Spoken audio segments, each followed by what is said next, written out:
තෙරුවන් සරණයි බුදුරජාණන් වහන්සේ සියලු දේම දැනගත්තා කියලා මේ ලෝකේ සම්මා සම්බුද්ධ කියන අපි දන්නේ නැහැ කියන තැනක ඉඳලා නිහතමානීව මේ ධර්ම සාකච්ඡාවට සම්බන්ධ වෙන මේ ධර්ම දේශනාවකුත් සාකච්ඡාවකුත් එකට සම්බන්ධ වෙලා යන අවස්ථාව හොඳට මේක සිත සැහැල්ලුවෙන් තියාගෙන අහගෙන ඉන්න උත්සාහවන්ත වෙන්න ධර්ම සාකච්ඡාවට සම්බන්ධ වෙන්න ඒක ඉතා වැදගත් මේ ධර්ම සාකච්ඡාවට සම්බන්ධ වෙන්න කියලා කියන අවස්ථාව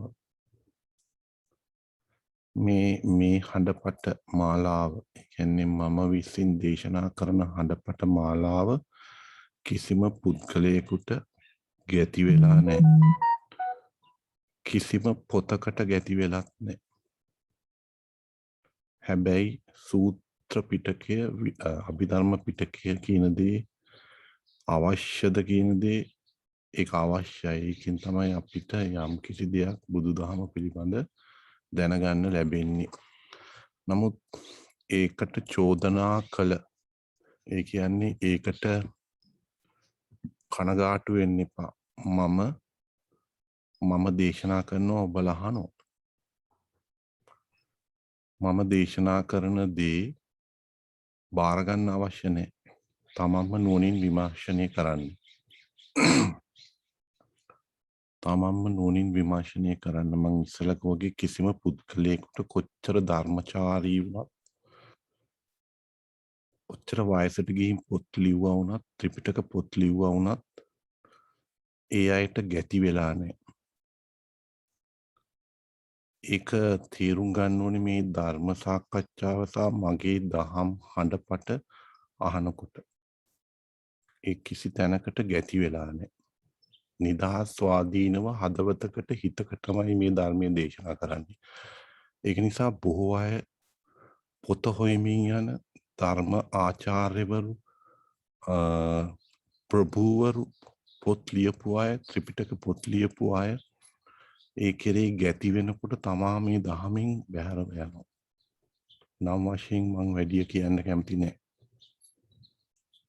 නිදහස්ව ස්වාධීනව ධර්මයේ සරණ යනවා කියලා බුදුරජාණන් වහන්සේ සැරියුත් මහරහතන් වහන්සේටවත් කාශ්‍යප මහරහතන් වහන්සේටවත් ශාස්ත්‍රයේ ධර්මයේ පිළිබඳ අයිතිය ලබා දුන්නේ නැහැ. ඒක නිසා අද මේ පත් වෙලා ඉන්න ප්‍රභූවරුන් කියන අය කවුද? ඒකයි සත්‍ය. එතන ඉඳලා සිතන්න බලන්න ධර්මයේ ශාස්ත්‍රවරයා කියන තැන. තමා ස්වාධීනයි. තමා නිදහස්ව සිතන්න පුරුදු පුහුණු කරලා තියෙනවා. ඒක තමයි බුදුදහම. ඒක තමයි තමන්ගේ ඥානය දියුණු වෙනවා. තමන්ගේ ප්‍රඥාව දියුණු වෙනවා. පොත් ලියපු කෙනාගේ ප්‍රඥාව නෙමෙයි. මේක කියන්නේ ත්‍රිපිටක පොතුත් එක්ක කියන්නේ නෙමෙයි. අපිට වැරදිච්ච තැන් තියෙනවා. ඒව උලුප්පල පෙන්නනවා. ත්‍රිපිටක පොතේ දහම සූත්‍ර ගත්තොත් ඒ සූත්‍ර දේශනා කරලා තියෙන්නේ පුද්ගලයෙකුට හෝ පුද්ගලයන් කණ්ඩායමකට. හොඳට මතක තියාගන්න. කවදාකවත් අමතක කරන්න එපා මේ ටික. බුදුරජාණන් වහන්සේලා ලෝකයට ඇවිල්ලා මේ අපි කියන විදිහට ධර්මයේ දේශනා කරන්නේ නැහැ. එහෙම කරන්නේ නැහැ බුදුරජාණන්. ඇයි? අපි කරන්නේ මේ සියලු සත්වයන් අඩුම වශයෙන් ධර්ම මාර්ගයකට දාන එක. අඩුම පුද්ගලයා පවා බුදුදහම ධර්ම මාර්ගයකට දාන එක. බුදුරජාණන් වහන්සේගේ දේශනාව තුළින් නිවන පැත්තට යන මගට දාන එක. බුදුවරු ඒක කරන්නේ නැහැ ලීසියෙන්. ඒ දේශනාව අහලා ධර්ම මාර්ගයට කට්ටිය පැමිණෙන්න පුළුවන්. නමුත් බුදුරජාණන් වහන්සේලා ලෝකේ පහළ වෙන්නෙම මිනිසුන්ව මාර්ගයකට දාන්න නෙමෙයි, නිවන් දක්වන්න. සතර ඵලයටපත් කරවන්නමයි. ඒක නිසා බුදුරජාණන් වහන්සේලාගේ ධර්මයේ සෑම විටම අඩුම වශයෙන් යම් පුද්ගලයෙක් හෝ කණ්ඩායමක් සතර ඵලයටපත් කිරීම. ඒක තමයි අරමුණ. නැත්තම් බුදු වෙලත් වැඩක් නැහෙනේ. ඒක නිසා ඔය සූත්‍ර දේශනා හොඳට බැලුවොත් පුද්ගලයෙකුට හෝ කණ්ඩායමකට දේශනා කරපු දේවල්. ඒ කියන්නේ මේ පුද්ගලයෝ හෝ කණ්ඩායම වැට උඩ ඉන්නේ. ඒ අය අධික ප්‍රඥාවන්තයි. අධික ප්‍රඥාවන්තයි.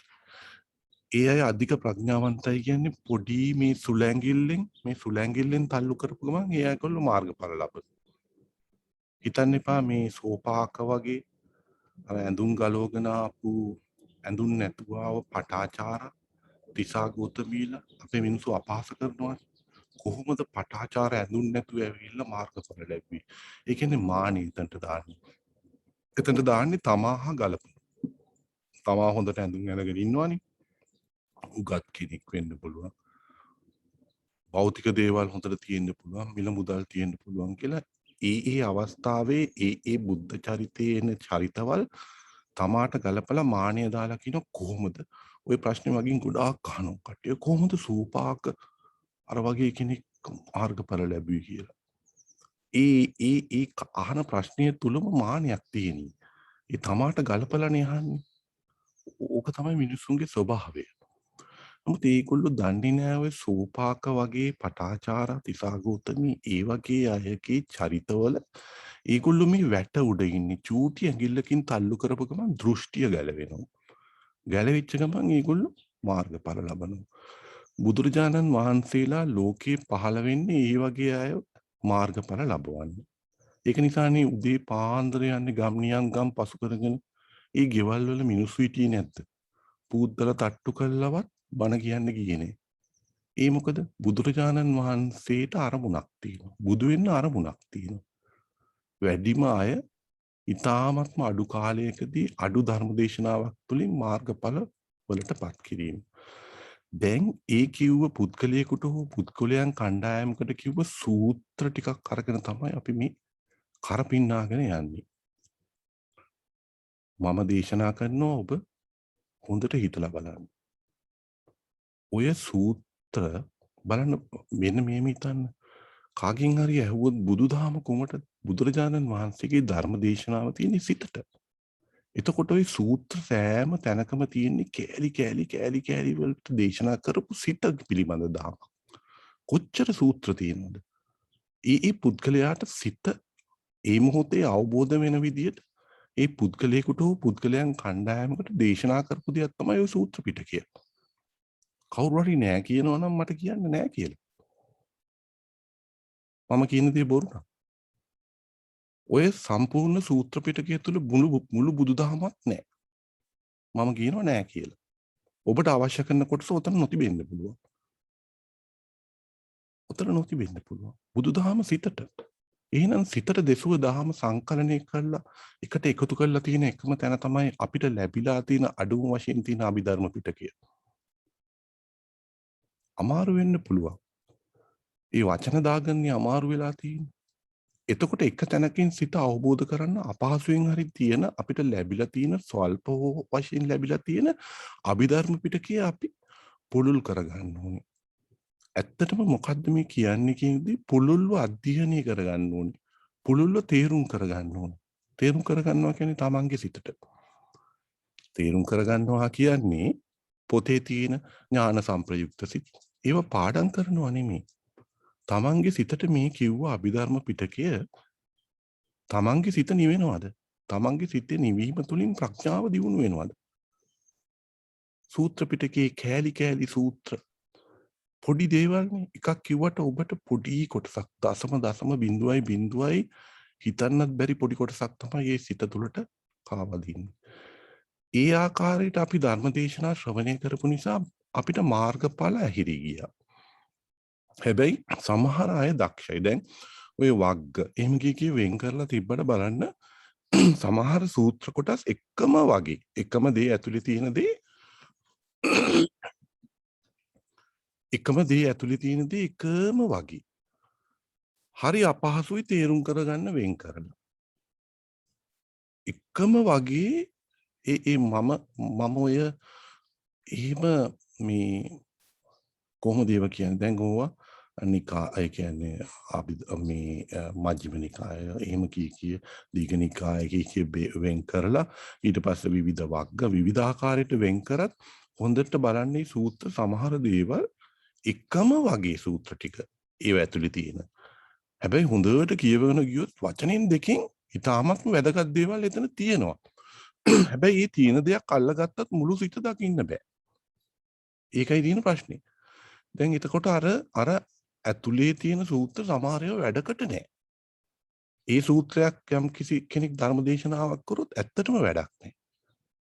එතකොට අපිට මේ සූත්‍ර කීපයක් එකතු කරලා මේ වග්ගේ අතන මජ්ක්‍ධිම නිකායේ සමහර වෙලාවට හරිතේ දීඝ නිකායේ ඔහොම ගිහින් එකතු කළා දක්ෂතාවයකට එකට එකතු කළා සිත සෑහෙන ප්‍රමාණයකින් තේරෙන විදිහට ධර්මයේ දේශනා කරන්න හැකි දේශකයෝ අපිට හම්බුනේ නැහැ. ඇත්ත කියන්න එපා. එහෙම ශක්තියකුත් නැහැ. ඒක නිසා අපි සතර ඵලයේ සැඟවුණා. සූත්‍රයක් දෙකක් තේරුම් කරනවා ඔබට තේරුම් ගන්න කියලා. ඔබට ඒක ලීසින් කරන්න බෑ. ඔබට ඒක ලීසින් කරන්න බෑ. ওই සූත්‍රයක් ඇහුවට ඔබලා නිවෙන්නේ නැහැ. ඒ නිවුණට ඔබලා මාර්ගඵල වලට එන්නේ නැහැ. ඒකයි වැඩි කොටසක් මාර්ගඵල වලට නොපැමිණි. ওই සූත්‍ර දේශනා එකට එකතු කරලා හරියාකාර ප්‍රතිඵලයක් ලබා දෙන ලෙසට ඒ කියන්නේ අර එකතු කරලා සිත සෑහෙන ප්‍රමාණයකට සිත තේරුම් කරගන්න බැරි වුණා. තේරුම් කෙරෙව්වේ නෑ. ඒගොල්ලෝ දන්නේ නෑ ඒක. ඒ වෙනුවට ඒගොල්ලෝ කියන්නේ සූත්‍ර හොඳයි ත්‍රිපිටකයට ලොකු වටිනාකමක් දීදී යනවා. නමුත් අර එකෙන් එකට සූත්‍ර වෙන් කරලා ගත්තාම එහෙම ගන්න කෙනෙකුට ත්‍රිපිටකයේ ඔය සූත්‍ර පිටකේ වැඩක් වෙන්නේ නෑ. වැඩක් වෙන්නේ නෑ. වැඩක් වෙන්නේ නෑ කියන්නේ එයාට කියන්න පුළුවන් ඔයා සසරේ එකතු කරගෙන යනවා කියලා. අපිට ඒව වැඩක් නෑ. අපි එකතු කරගෙන යනවද? එකතු කරගෙන ආවද? අපිට මේ බුද්ධ ශාසනය හමු වෙච්ච වෙලාවේ සිත කියන දේ හැකි පමණ තේරුම් ගන්න බලන්න ඕන. ධර්මයේ තියෙනවනේ ධර්මයේ නෑ කියන්නේ නෑනේ මෙතනදී. බුදුදහම තියෙනවා. ඒ තියෙන බුදුදහම දේශකයන් විසින් අන් අයට බෙදා දෙන ක්‍රමයයි වැරදි. නැත්නම් බුදුදහම නැති හින්දා නෙමෙයි. බුදුදහම තියෙනවා. අපි දන්නේ නෑ ඒකෙන් සිත තේරුම් කරගන්න විදිය උපරිම ලෙස ධර්මීය දේශනා කරන්න. ඒකෙන් කොහොමද උපරිම ලෙස ප්‍රයෝජන ගන්න කියලා. ඒක දෙකක්. ඒක නිසා යම් කිසි කෙනෙක් නෝන මහත්තයා ඕක පොඩ්ඩ එකතු කරගෙන යන්නේ කියන එකේ මම විරුද්ධයි.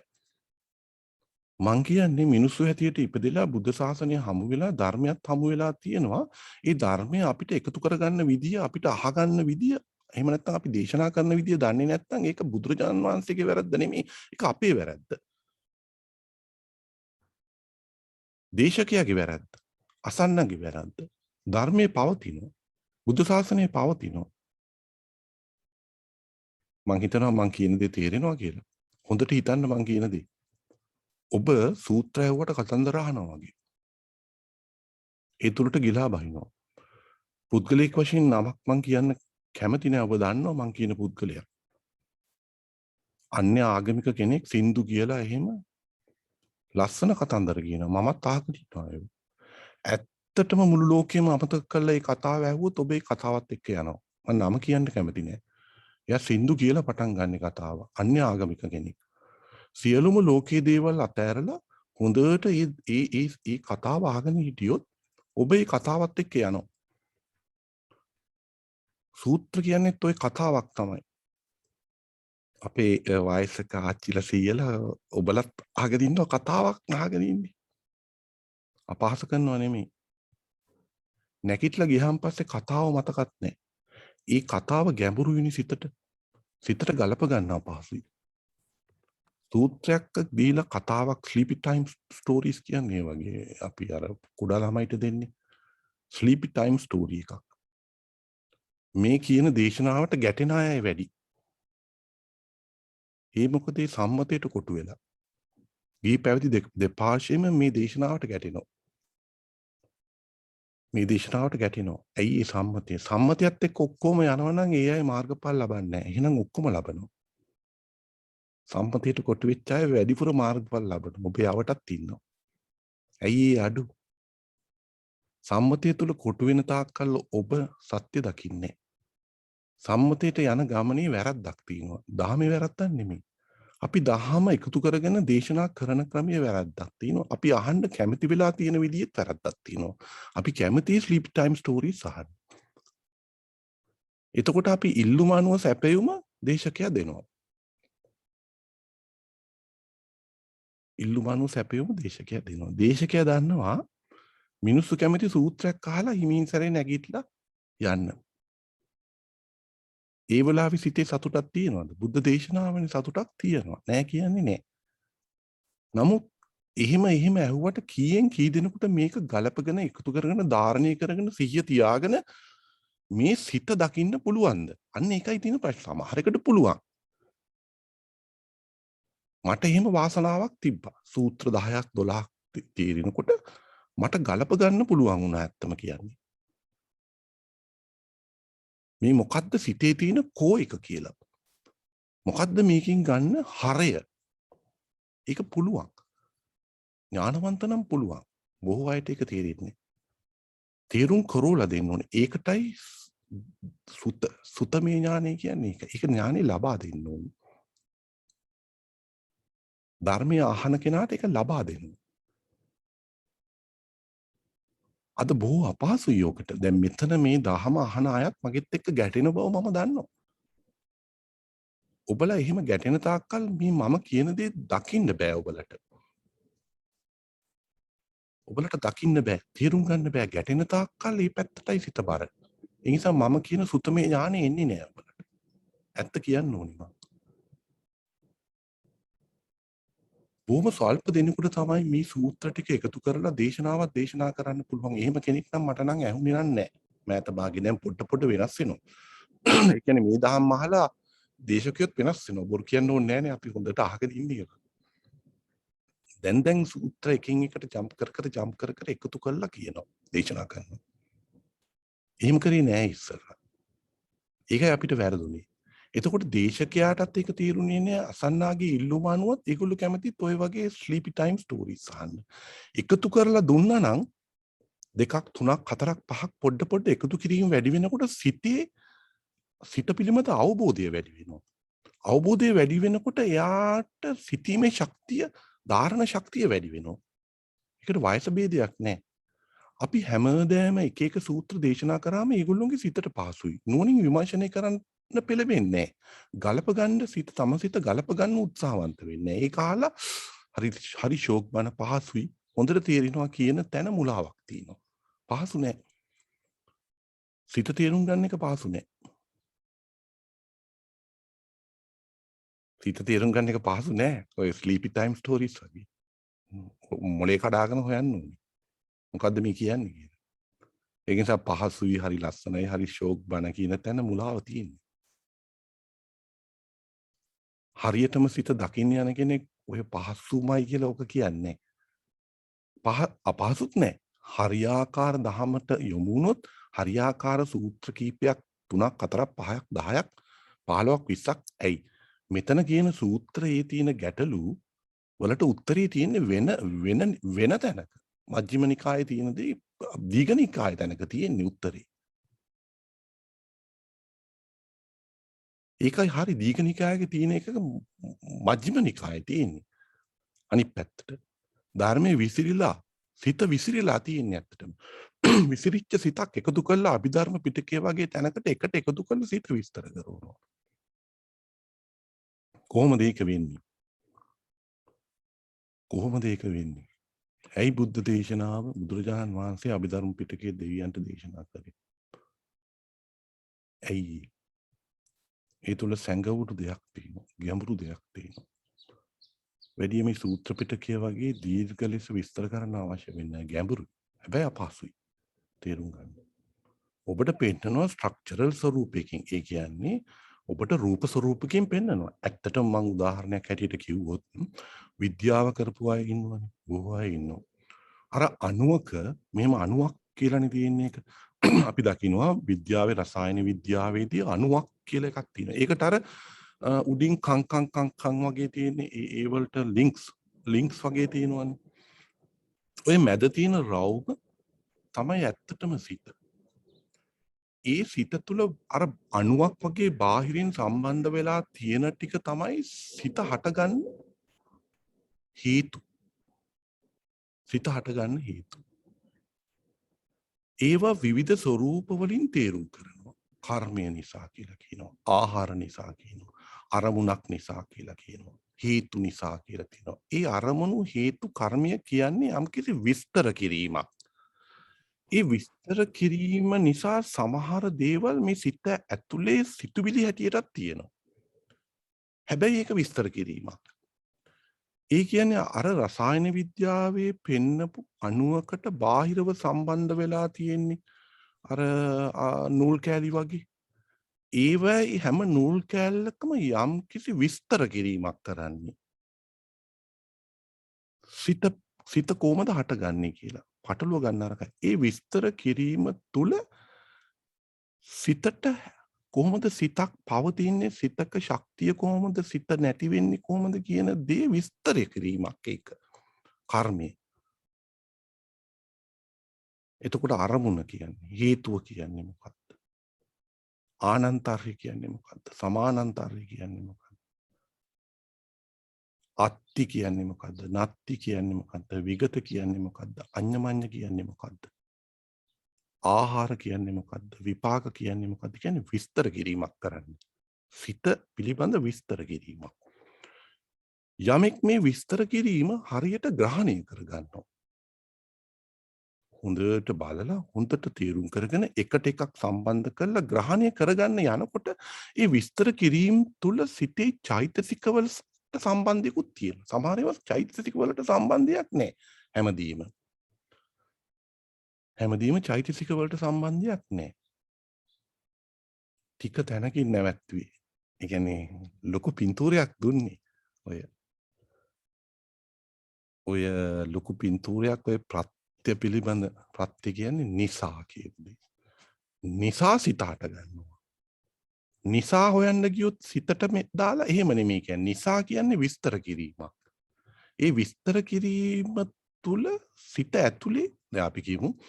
දැන් උදාහරණයක් ඇටියට මෙහෙම කිව්වොත් මගේ දැන් ඔන්න බලන්න හේතු ප්‍රත්‍ය කියනකොට හේතු කියනකොට ලෝභ දේශ මොහ අලෝභ දෝෂ මොහ. දැන් ලෝභ දේශ මොහ අලෝභ දෝෂ මොහ කියන චෛතසික ස්වરૂපෙන් සිත ඇතුලේ තියෙනවා. සිතුවිලි ස්වરૂපේ. හරි. හැබැයි ඔය ලෝභ දේශ මොහ අලෝභ දෝෂ අමෝහ ඔස්සේම යන දේ තමයි අපි කුසල හා අකුසල් පින් පව් කියන සිත් ඇති වෙන්නේ.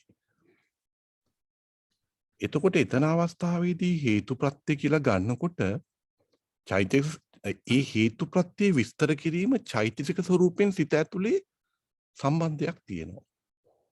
සමහර දේවල් එහෙම සම්බන්ධ නැහැ. ඔන්න ඔය ප්‍රත්‍ය ස්වરૂපී අපි ඉදිරියේදී ස්වල්ප ලෙස මෙන්න මේ ආකාරයට තේරුම් කරන්න ඔබට මේ සිත අර මං කිව්වේ අණු වල තියෙන රවුමක් වගේ තියෙන සිත තේරෙන්න ගන්නවා. සිත කියන්නේ මොකක්ද කියලා තේරෙන්න ගන්නවා. එහෙම තේරෙන කෙනෙකුට නුවණකින් බලන කෙනෙකුට ඊ타ත්ම අඩු කාලයකදී මේ සිතේ ස්වභාවය තේරෙන්න ගන්නවා. ඇත්තටම සිත හටගන්නේ කොහොමද? සිත පවතින්නේ කොහොමද? සිත නැති වෙන්නේ කොහොමද කියන දේ. එතකොට යාගේ ජීවිතය තුළ ෂණිකවම යාට මේ අපි අද මම අර විස්තර කරපු විදිහට graphical representation. ඒ කියන්නේ පින්තූරකින් මම ඔබට පෙන්වුවා වගේ එයාට මේ සිතේ ක්‍රියාකාරීත්වය ෂණිකව තේරෙන්න ගන්නවා. අර ගොඩාක් සූත්‍ර උදාහරණ දිදියන්න අවශ්‍ය නැහැ. එයාට මේ සිත තේරෙනවා. එයාට අර සූත්‍රවල තියෙන ස්වල්ප උදාහරණ අරගෙන විවිධ උදාහරණ දෙන්න අවශ්‍ය නැහැ. එක පාරටම යාට මේ අඩි මේකයි මේ සිත කියන්නේ කියලා තේරෙනවා. හැබැයි අපහසුයි තේරුම් ගන්න. හැබැයි බැරිත් නෑ. එතකොට අර සූත්‍ර පිටකයේ තියෙන සූත්‍ර දිගින් දිගටම අහන්න අවශ්‍ය වෙන්නේ නෑ. දැන් ඔය ප්‍රත්‍ය ස්වરૂපයෙන් සිතේ විස්තර කිරීම එක එක සිතට වෙනස් වෙනවා. කුසල සිතට මෙහිමයි. අකුසල සිතට මෙහිමයි.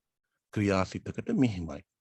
එතකොට විපාක සිතකට මෙහිමයි. එතකොට ඒ සිතට යා අධ්‍යයනයක් කරලා නුවණින් විමර්ශනය කරලා තමන්ගේ සිතටම ගලපලා බලන ඇවිදිනකොට මට ඇති වෙන්නේ මේ සිත. ඇවිදිනකොට මේ ප්‍රත්‍ය ස්වરૂපේ මේකයි වෙන්නේ. දැන් උදාහරණයක් ඇටියට කර්ම ප්‍රත්‍ය කියලා. කර්මය කියලා දෙයක් තියෙනවා. මං කියන දේවල් ඇහෙනවද? ආයි කිසි සද්දයක් නැති නිසායි ඇහෙන්නේ. හොඳට අහගෙන ඉන්න. හොඳට අහගෙන ඉන්න. මං කියන දේ. කර්මය කියලා තියෙනවා. එතනම විතරේ කම්මං වදාමි. සද්දේකට කම්මං කරන මන්දන කොහොමද කියන්නේ? චේතනාහම් වික්‍රේ කම්මං වා. ඒ කියන්නේ චේතනාව කියන දේනේ කර්මය කියලා කියන්නේ. චේතනාව තමයි කර්මය කියලා කියන්නේ. ඒ කියන්නේ කර්මය කියලා කියන්නේ කුසල් අකුසල් පින් පව්. ඊට පිටින් දෙයක් නැහැ කර්මය. හරි? ඇත්තටම මේ ප්‍රත්‍යවල වැදගත්ම කොටස තමයි මේ කර්මය කියන දේ. මේ අනිත්‍ය වැදගත් කියන්නේ අරමුණ පිළිබඳ හේතු පිළිබඳ වැදගත් කියන්නේ රහතුන් වහන්සේලා කරන්නේ ප්‍රත්‍ය නිරෝධ කරනවා. ඇත්ත කතාව ඒකයි. ඒ කියන්නේ මේ ප්‍රත්‍ය ස්වરૂපයකින් අපිට 24 ඕකේ අඩු තියෙනවා 24යි කියලා හම්බුණාට ඔකට තව එකතු වෙන්න ඕනේ. ඒක එකතු කරනවද නැද්ද කියන දේ තාම තීරණය කළා නැහැ. මොකද බුදුදහම මේ විදිහට පවතින්නේ යම් කිසි බුදුරජාණන් වහන්සේගේ පාරමිතා ශක්තියක් නිසා. හැබැයි අඩුපාඩු උතන තියෙනවා. ඒ අඩුපාඩු එකතු කිරීමකින් තොරව තේරුම් කරනවා Tamanටත් නොදැන්න විදිහට. එතකොට අභිධර්ම පිටකයක් පවතිනවා. හැබැයි අභිධර්ම පිටකේ විනාශ කරනවා. කාලකන්ණි ඕක දන්නවා. ඔය කාලකන්ණි ඕක දන්නවා. ඔය අසපුවේ ඉඳලා උන් දන්නවා ඕක. ඒ මායාවේ කට්ටියනේ. උන් දන්නවා. ඒක නිසා කියනවා අභිධර්ම පිටකේ වැඩක් නැහැ. ඒ මාරයා දක්ෂයි. මේ දහම විනාශ කරන්න මායාවේ සේනාවකුත් ඉන්නවා. ඒ අපි අමතක කරන්න නරකයි. ඒ මායාවේ සේනාවක තුල ඉන්න සහචරියොත් ඉන්නවා. දැන් අපි ආවට ගිහින් බැලුවොත් එimhe සාදු සාදු සාදු කියන කට්ටිය කොච්චර ඉන්නවද? කොච්චර ඉන්නවද? ඒගොල්ලන්ට හැකියාවකුත් තියෙනවා. ටීවී දාගෙන ධර්මය විනාශ කරන්න. ධර්මය දෙන බව පෙන්නනවා. සිත තුළ සතුටක් ඇති වෙනවනේ සාදු කියලා අදිනකොට. හැබැයි මුලාව කියලා දන්නේ කීයෙන් කී දෙනෙක්ද? දැන් ගොඩ කට්ටියට තේරෙනවා මුලාව කියලා. නමුත් බොහෝ කොටසක් අර පැත්තට ඇදිලා යනවා. ඒගොල්ලොන්ට සම්පත් අසිනුත් වාසියක් තියෙනවා. ගස්සුත් වන්දනවා. බණත් කොටසක් කියනවා. ඒ තුලින් මුලාවත් කරනවා. අභිධර්ම පිටකයට චෝදනාත් කරනවා. දැන් නම් ඒගොල්ලන්ගේ කට්ටියත් ඇවිල්ලා අභිධර්ම පිටකය දේශනා කරනවා. ඒ ලැජ්ජ වුණු හින්දා. ඇත්තටම බුදුදහම තියෙන්නේ අභිධර්ම පිටකේ. ඒකයි ඒක විනාශ කරන්න යන්නේ. ඒක අර ගෙදරක යතුරු වගේ හරියට. ගේ ඇතුළට යන්න තියෙන ටික සූත්‍ර පිටකේ විසිරිලා පුට්ටු ඇඳන් කෑලි සපත්තු මේස් ඔක්කොම සූත්‍ර පිටකය වගේ ගේ ඇතුලේ තියෙන්නේ. ඒක ඇතුළට යන්න යතුරු තියෙන්නේ අතන. ඒක හොඳ උදාහරණයක්. ගේ ඇතුළක ලට්ටක් මුට්ටක් නැතුව තියෙනවනේ බඩු සත්තු කුමි. අර යතුරු එකයි. ඒ යතුරේ සම්පූර්ණ ගැබ් වෙලා තියෙනවා සිත කියන්නේ මොකද්ද කියලා. ඒක තමයි අභිධර්මයේ තියෙන පිටකය. ඔක පාඩම් කරනවා නෙමෙයි පටලව ගන්න නරකයි. තම සිතටම දාලා තේරුම් කරව ගන්න එක. තම සිතටම දාලා තේරුම් කරගන්න එක. දැන් කර්මය කියලා කියවනේ කර්මය මම මේ මගේ හඬපටවල මේක ගොඩාක් පැහැදිලි කරලා තියෙනවා. මෙතනින් අපහසුම මේ ප්‍රත්‍ය ස්වરૂපයෙන් නොපෙනෙනවා. ඒක කර්මය නොපෙනෙන දෙයක්. අපි දැන් බුද්ධ දේශනාව තුළ බලන්න බුදුරජාණන් වහන්සේගේ දේශනාව තුළ රූප වේදනා සංඥා සංකාර විඥාන කියන තැන්වල අපිට දැනෙන දෙයක් තියෙන්නේ හැමතිස්සෙම. ඒ කියන්නේ අපිට තණ්හාව කියලා දැනෙනවා, වේදනාව දැනෙනවා, සංඥා හඳුන ගැනීම දැනෙනවා. සංකාර කියන්නේ චේතනාව. අපේ චේතනාව අවසානයේ අපිට චේතනාව කියලා දැනෙනවා. අන්ත විඥානය කියන්නේ දැනෙනවා, දැනගන්න ගතිය අපිට තියෙනවා. ඔය පංචස්කන්ධයනොත් පංච උපාදානස්කන්ධ ක්‍රියාවලිය බුදුරජාණන් වහන්සේ ඔය ආකාරයට දේශනා කරන්න හේතුවක් තියෙනවා. ඒ කියන්නේ පහසුවෙන් විඥාන මට්ටමේ ඉන්න භෞතික ලෝකයේ පරිහරණය කරන පෘථග්ජන කෙනෙකුට මේක පහසුවෙන් තේරෙනවා. කර්මය කියලා කිව්වොත් ඔබට තේරෙනවද? තේරෙන්නේ නැහැ. හැබැයි කර්මය නිරෝධ කරනවා. රහත් වෙන්න බෑ නැත්තම්. කර්ම ප්‍රත්‍ය නිරෝධ කරනවා. කර්මය ඔස්සේ එන දේ නැවතට එන්න දෙන්න බෑ. දැන් මට එහෙම කියාගෙන යනකොට පොඩ්ඩක් මං හිතන්නේ මට මතක විදිහට ගිය සුමානේ අපි අර චුතිසිත පිළිබඳනේ කතා කරේ.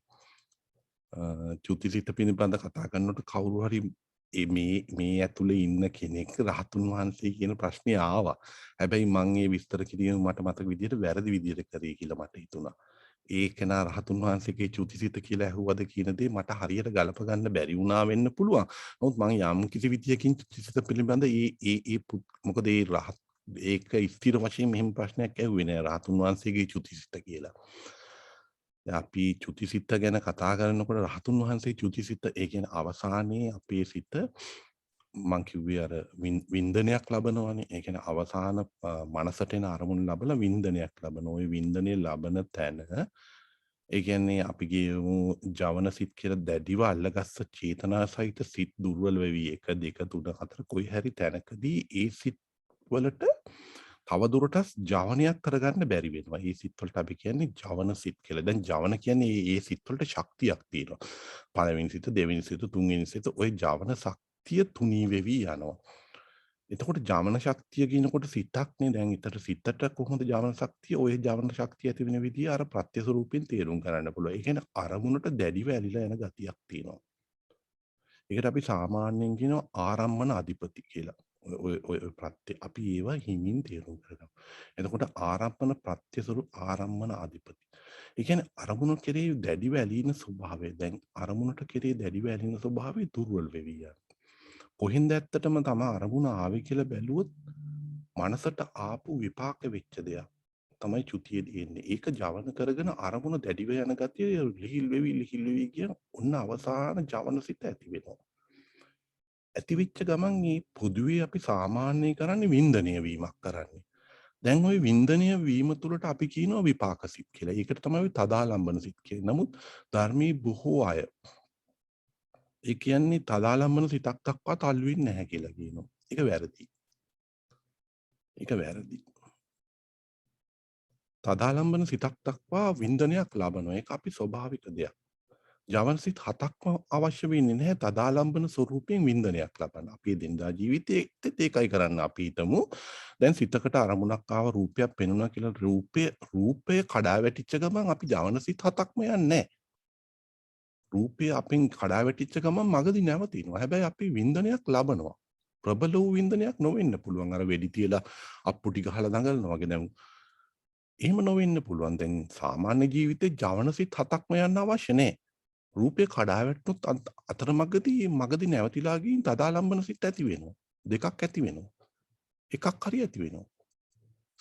සිත ඒ විදිහට වෙනස් වෙලා යන්නේ. ඕකට කියන චිත්ත වීති කියලා. නමුත් අපි හරියට මේ බින්න බැහැගෙන ඉන්නේ. අපි ක්‍රියාවලිය තේරුම් ගන්නෑ අපි. ඒ නිසා පොතටම බින්න බැහැගෙන පොත ඇතුළම සත්‍ය කරනවා. දැන් වෙන්නේ මොකද්ද? දැන් අවසානයේදී එකම අරමුණක් තමයි අතනදී විපාක හැටියට ලම්බණය කරගෙන විඳවන්න රස විඳින්න බලන්නේ. දැන් කවුරු රහතුන් වහන්සේ කෙනෙකුණත් සෑම කෙනෙක්ම වුණත් විපාක ලබන අවසාන සිත වින්දනය ලබන අවසාන සිතක් තමයි තදාලම්බන සිත. ඒක දුර්වල වෙන්න පුළුවන්. ඒ අවස්ථාවට අවශ්‍ය කරන සිත තුළ තමන්ගේ මනස ඒ කියන්නේ තමන්ගේ ඇතිවන හදවත්තු රූපයේ අවසාන කර්මානුරූපව ඇති වෙන්න පුළුවන් හදවත්තු රූපයේ අවසානම තැන එතනයි. මනුස්ස භවයේ. එතනින් යහපස්සේ කර්මයේ හදවත්තු රූපය කර්මානුරූපව එතනින් ඉවරයි. ඒ කියන්නේ අන්තිම චුතිසිතේදී. සිතක් ඇති වෙන්නේ හදවත්තු රූපයක් තියෙන්න ඕනේ. විපාක සිතක් වුණත්. නිකම් හදවත්තු රූපයක් නැත්තම් මිනිස්සෙකුට සිතක් ඇති වෙන්නේ නැහැ. ඒක නිසා චුති වෙලා යන අවසාන විපාක සිතට අවශ්‍ය කරන හදවත්තු රූපයක් තියෙනවා එතන. ඒක තදාලම්බනයි අවසාන සිත චුති සිත රාතුන් වහන්සේටත් ඇති වෙනවා ඒ සිත. වෙනසක් තියෙනවා. ඒ සිතයි පෘථග්ජන කෙනෙකුටයි ඇති වෙන සිතේ. රාතුන් වහන්සේලාට කිසිම විදියකින් කර්ම ප්‍රත්‍ය වෙන්නේ නැහැ. තවත් මේක විස්තර කරනකොට ඉදිරියේදී පැහැදිලි වෙයි. මෙහෙම කිව්ව ගමන් ආයෙ ගැටිනවා. එහෙනම් කොහොමද රාතුන් මේ මුගලන් මහරහතන් වහන්සේට හොරු ගහන්නේ කියලා. ඒව තව විදියට පැහැදිලි කරන්න ඕනේ. මම මේ හයි ලෙවල් එකකින් දෙන්නේ මේක. ඒ කියන්නේ ටිකක් ලොකු මට්ටමින් කතා කරන්නේ. එතකොට රහතුන් වහන්සේලාට කිසිම විපාක සිතකට කර්ම ප්‍රත්‍ය වෙන්න දෙන්නේ නැහැ. කිසිම සිතකට ප්‍රත්‍ය වෙන්න දෙන්නේ නැහැ කර්මය. රහතුන් වහන්සේලා ක්‍රියාසිත වලටත් කර්මය ප්‍රත්‍ය වෙනවා. ඒවත් මම දිගටම මෙතන පැහැදිලි කරන්න පුළුවන් මට. ඔබලාට ඒක තේරෙයිද කියන දේ ප්‍රශ්නේ. නමුත් දැන් අපි චුති වෙන සිත බලමු. දැන් චුති වෙන සිත විපාක වෙන අවසානම රූපය. දැන් අපි තමයි අරමුණට දැඩිව යන්නේ. අපි අපේ සිත තුළ අපි යොමු වීමකින් රූප හදනවා නම් අපි ඒකට කියනවා චිත්තජ රූප කියලා. අපි යොමු වීමකින් හදනවා. ඔක තව වචනයක් කියනවා අපි තමයි චිත්ත සමුත්ථාන රූප කියලා. ඒ චිත්තජ රූප කියන තැන කියන්නේ අපි මෙහෙයවීමකින් ඒ රූපෙට එල්බෙනවා. අපි මෙහෙයවීමකින් ඒ සිත. එතකොට ඔය ජවන සිත් ඇති වෙනකොට අපි මෙහෙයවීමකින් තමයි අර අරමුණට එල්ලෙන්නේ. මම මේ ප්‍රත්‍ය ආරම්භන ප්‍රත්‍ය විතරයි මෙතනදී කියන්නේ. අනිත් ප්‍රත්‍යත් බලපෑම් තියෙනවා ජවන සිත්වල. අවසානයේ චුති වෙන තැන. හැබැයි මේ අරමුණට අපින් වෙහෙසෙන දේ අපි දැන් රූපයක් න්යාය රූපයට අපින් හදාගත්ත අරමුණකින් අපි එළදෙන්නේ. හැබැයි රූපේ නැතුව අරමුණ පවතින්නේ නැහැ. මනසට ආපු රූපයක් එන්නේ. මොකද චුති වෙනකොට ඔක්කොම මනසට අපිට මෙහෙම ඇස් වහලා අපි දැකපු දෙයක් අපිට සිහි කරන්න පුළුවන්. හරි? එතකොට කර්මය කර්ම නිමිත්ත ගති නිමිත්තක් අපිට එන්න පුළුවන්. මේක ටිකක් ඔබලට ගැඹුරු වෙන්න පුළුවන්. මේ හඩපට දැම්මට පස්සේ මමත් අහනවා. මම මොනවද කිව්වේ කියලා. මම අහනවා ආයේ. පැය දෙකක් නම් මම නිවිහනෙල්ලේ ආය අහනවා මාගේ දේශනාව මොකක්ද කින්දේ මම ඔබට කිව්වේ මේ ධර්ම දේශනාව මම කියලා තියෙනවනේ ඒක විශ්වය හා සම්බන්ධ වෙලා යන දෙයක් කියලා ඔබට තේරෙනවනේ මේ වචන ගැලපීම තුළ සාමාන්‍ය එදිනදා ජීවිතේ මම මෙහෙම කතා කරන්නේ එහෙම කතා කරන්න බෑ ඒක සමාජයකට පැමිණියේ නැත්තම් නෑ එතකොට අර චිත්තජ රූප එක කනෙක්ෂන් එකක් දැන් අර අවසාන මොහොතේ තමා විසින් යොදන ජවන සිත්වල තමා විසින් යොදන අරමුණු කෙරේ යොමු වෙලා යන ශක්තිය අඩු වෙවි යනවා. ඒකට හේතුව කර්මානුරූපව අර හදවත් වූ උපනිශ්‍රේ ක්‍රමෙන් ඇතිවන සිත දුර්වල වෙවි යනවා. හදවත්ව දුර්වල වෙනවා. හදවත්ව උපනිශ්‍රේ කරමින් තමයි අවසාන චුතියට එන්න කිට්ටු වෙන්න සිත් පරම්පරාව ඇති වෙන්නේ. ඒක නිසායි මේ රූප කොටස් වල බලපෑමකුත් සිත ඇතිවීමට උපකාර වෙනවා. එතකොට ඒක දුර්වලයි. දුර්වල වෙවි යන කෙනෙක්ගේ අවසාන චුතිසිතක් ඇති වෙනවා විපාකයි. ඒක අපි වින්දනයක් ලබනවා සාමාන්‍ය විදිහට. රාතුන් වහන්සේටත් ඒක ක්‍රියාසිතක්. ඒ කියන්නේ වින්දනයක් කියන දේ විපාකයි කියන දේ රහතුන් වහන්සේට ආවට රහතුන් වහන්සේට කොහොමද මම ඒක කියන්නේ? රහතුන් වහන්සේලා විඥාන මට්ටමින් ලෝකේ හැසිරෙන්නේ නැහැ. ඒගොල්ලෝ ප්‍රඥා මට්ටමින් තමයි සිටේ ඉන්නේ. ප්‍රඥා මට්ටම වෙනස් විඥාන මට්ටමේ නෑ. දැන් චුතිසිතක් කියලා ඇති වෙනවනේ. ඒ චුතිසිතක් කියලා විපාක වෙලා ඇති වෙන තැනදී සියුම් වූ මනුස්ස තාම චුතිසිත තාම රූප කොටසකට තියෙනවා. ඒකට කියනවා අපි කර්මජ රූප. විපාක සිත්වලදී ඇති වෙන විඳවීමකට අපි කියනවා කර්මජ රූප කියලා. එතකොට රූපය විඳවීමක්. අර ඉස්සල්ලා ජවන සිත් තැනදී අපෙන් යොමු වෙලා චිත්තජ රූප අපෙන් යොමු වීමක් වෙනවා. විපාක විඳිනකොට අපෙන් යොමු වීමක් නේ අපි වින්දනයක් ලබනවා. ඒකට අපි කර්මජ රූප කියන්නේ. එතකොට අපි වින්දනයක් ලබන තැන චුතිසිත. දැන් චුතිසිතේ වෙලා ඊළඟට උපදින්න සිතක් නේ ඇති වෙන්නේ. රහතුන් වහන්සේට සිත ඇති වෙන්නේ නැහැ. ඇයි? රහතුන් වහන්සේ කර්මය ෂය කරලා තියෙන්නේ. ඒක හේතුවක්. තව හේතුවක් රහතුන් වහන්සේට තණ්හාව නැහැ. එයා මුළු ජීවිත කාලයේම ඉතින් තණ්හාව නැහැ එයාට. කර්මපත්‍ය එයාට බලපාන්නේ. ඒක නිසා කර්මය එයාට බලපාන්නේ. එයාට කර්මානුරූපව නැවත හදවත්තු රූපයකට යන්න කර්මය බලපෑමක් දෙන්නේ නැහැ. රාගදේශ මොහය කළා තියෙන්නේ. ඒක නිසා එයාට නැවතත් හදවත්තු රූපේ අපි කියමු දැන් මේක නෙමෙයි වෙන්නේ. අපි හිතමු ඒක වෙනවා කියලා. දැන් රහතුන් වහන්සේ කෙනෙක් උපදින්න යනවා. මේක හිම වෙන්නේ නැහැ. මම මේක පෙන්නලා අනිත් පැත්ත වැරදි කියලා පෙන්වනවා. දැන් හිතමු රහතුන් වහන්සේ කෙනෙක් චුති වෙනවා කියලා. දැන් චුති වෙනකොට අවසාන හදවත්තු රූපේ යාන්තම් වගේ පේනවා. එතනින් පස්සේ කර්මානුරූපව දැන් ගිහින් දැන් අපි හිතමු දැන් අම්මා තාත්තා කෙනෙක් සම්බන්ධ වෙලා ඉන්නවා කලලයක් තියෙනවා. දැන් යන්තම් ගිහින් ඊළඟට උපදින සිතට හදවත්තු රූපයක් තියෙන්න ඕනි. සංකාර විඥාන නාම රූප ඒ කියන්නේ වේදනා සංඥා සංකාර කියලා තමයි යන්නේ. වේදනා සංඥා සංකාර ඔන්න දැන් විඥානීය බහින තැන විඥාන කියලා බසින්නේ නාම අරූපී ධර්ම ටික කියලා බසින්නේ නැහැ හදවත්තුවක් කර්මානුරූපව ආවේ නැත්තම්. සිත් ඇති වෙන්නේ නැහැ හදවත්තු රූපී නැත්තම්. දැන් රාතුන් වහන්සේගේ චුතිසිතේ ගිහින් අම්මා තාත්තා සම්බන්ධ වෙලා කලලයක් තියෙනවා රූපේ කපා ගන්න ඕනේ කොයි විදියටද කියලා. හැබැයි රූපය ගොඩ නැගෙන විදිය එතනදී ඒ රූපය ගොඩ නැගෙන්නේ කර්මානුරූපව. රහතුන් වහන්සේට කර්මේ නැහැ. මොකද එතන ගිහින් රූපයක් ගොඩ නගන්න ඕනේ කර්මයක්. ඒක කර්මයක්. කර්මානුරූපව එතන රූපයක් ගොඩ නගා ගන්න ඕනේ. ඒ පළවෙනි හදවත්තු රූපය තුල. ඒ කර්මානුරූපව රූපයක් ගොඩ නැගෙන්නේ නැහැ තණ්හාව උපාදාන නැත්තම්. රහතුන් වහන්සේට ඒක නෑ. ඒක නිසා එතන සිතක් හදන්න හදවත්තු රූපයකට කර්මානුරූපව විඥානය ගිහින් බයින්නේ නැහැ. මං හිතනවා මං කියන දේ තේරෙනවා කියලා. අනිත් කෙනෙකුට තණ්හා උපාදානයේ තියෙනවා. තිබෙනනිස් ඒක විතර නෙමෙයි යාට කර්මානුරූපවත් කර්මය තියෙනවා. දැන් රහතුන් වහන්සේට තණ්හා උපාදානත් නැහැ. ඒ කියන්නේ හේතු ප්‍රත්‍යත් ප්‍රහීන කරලා තියෙනවා. නිරෝධ කරලා.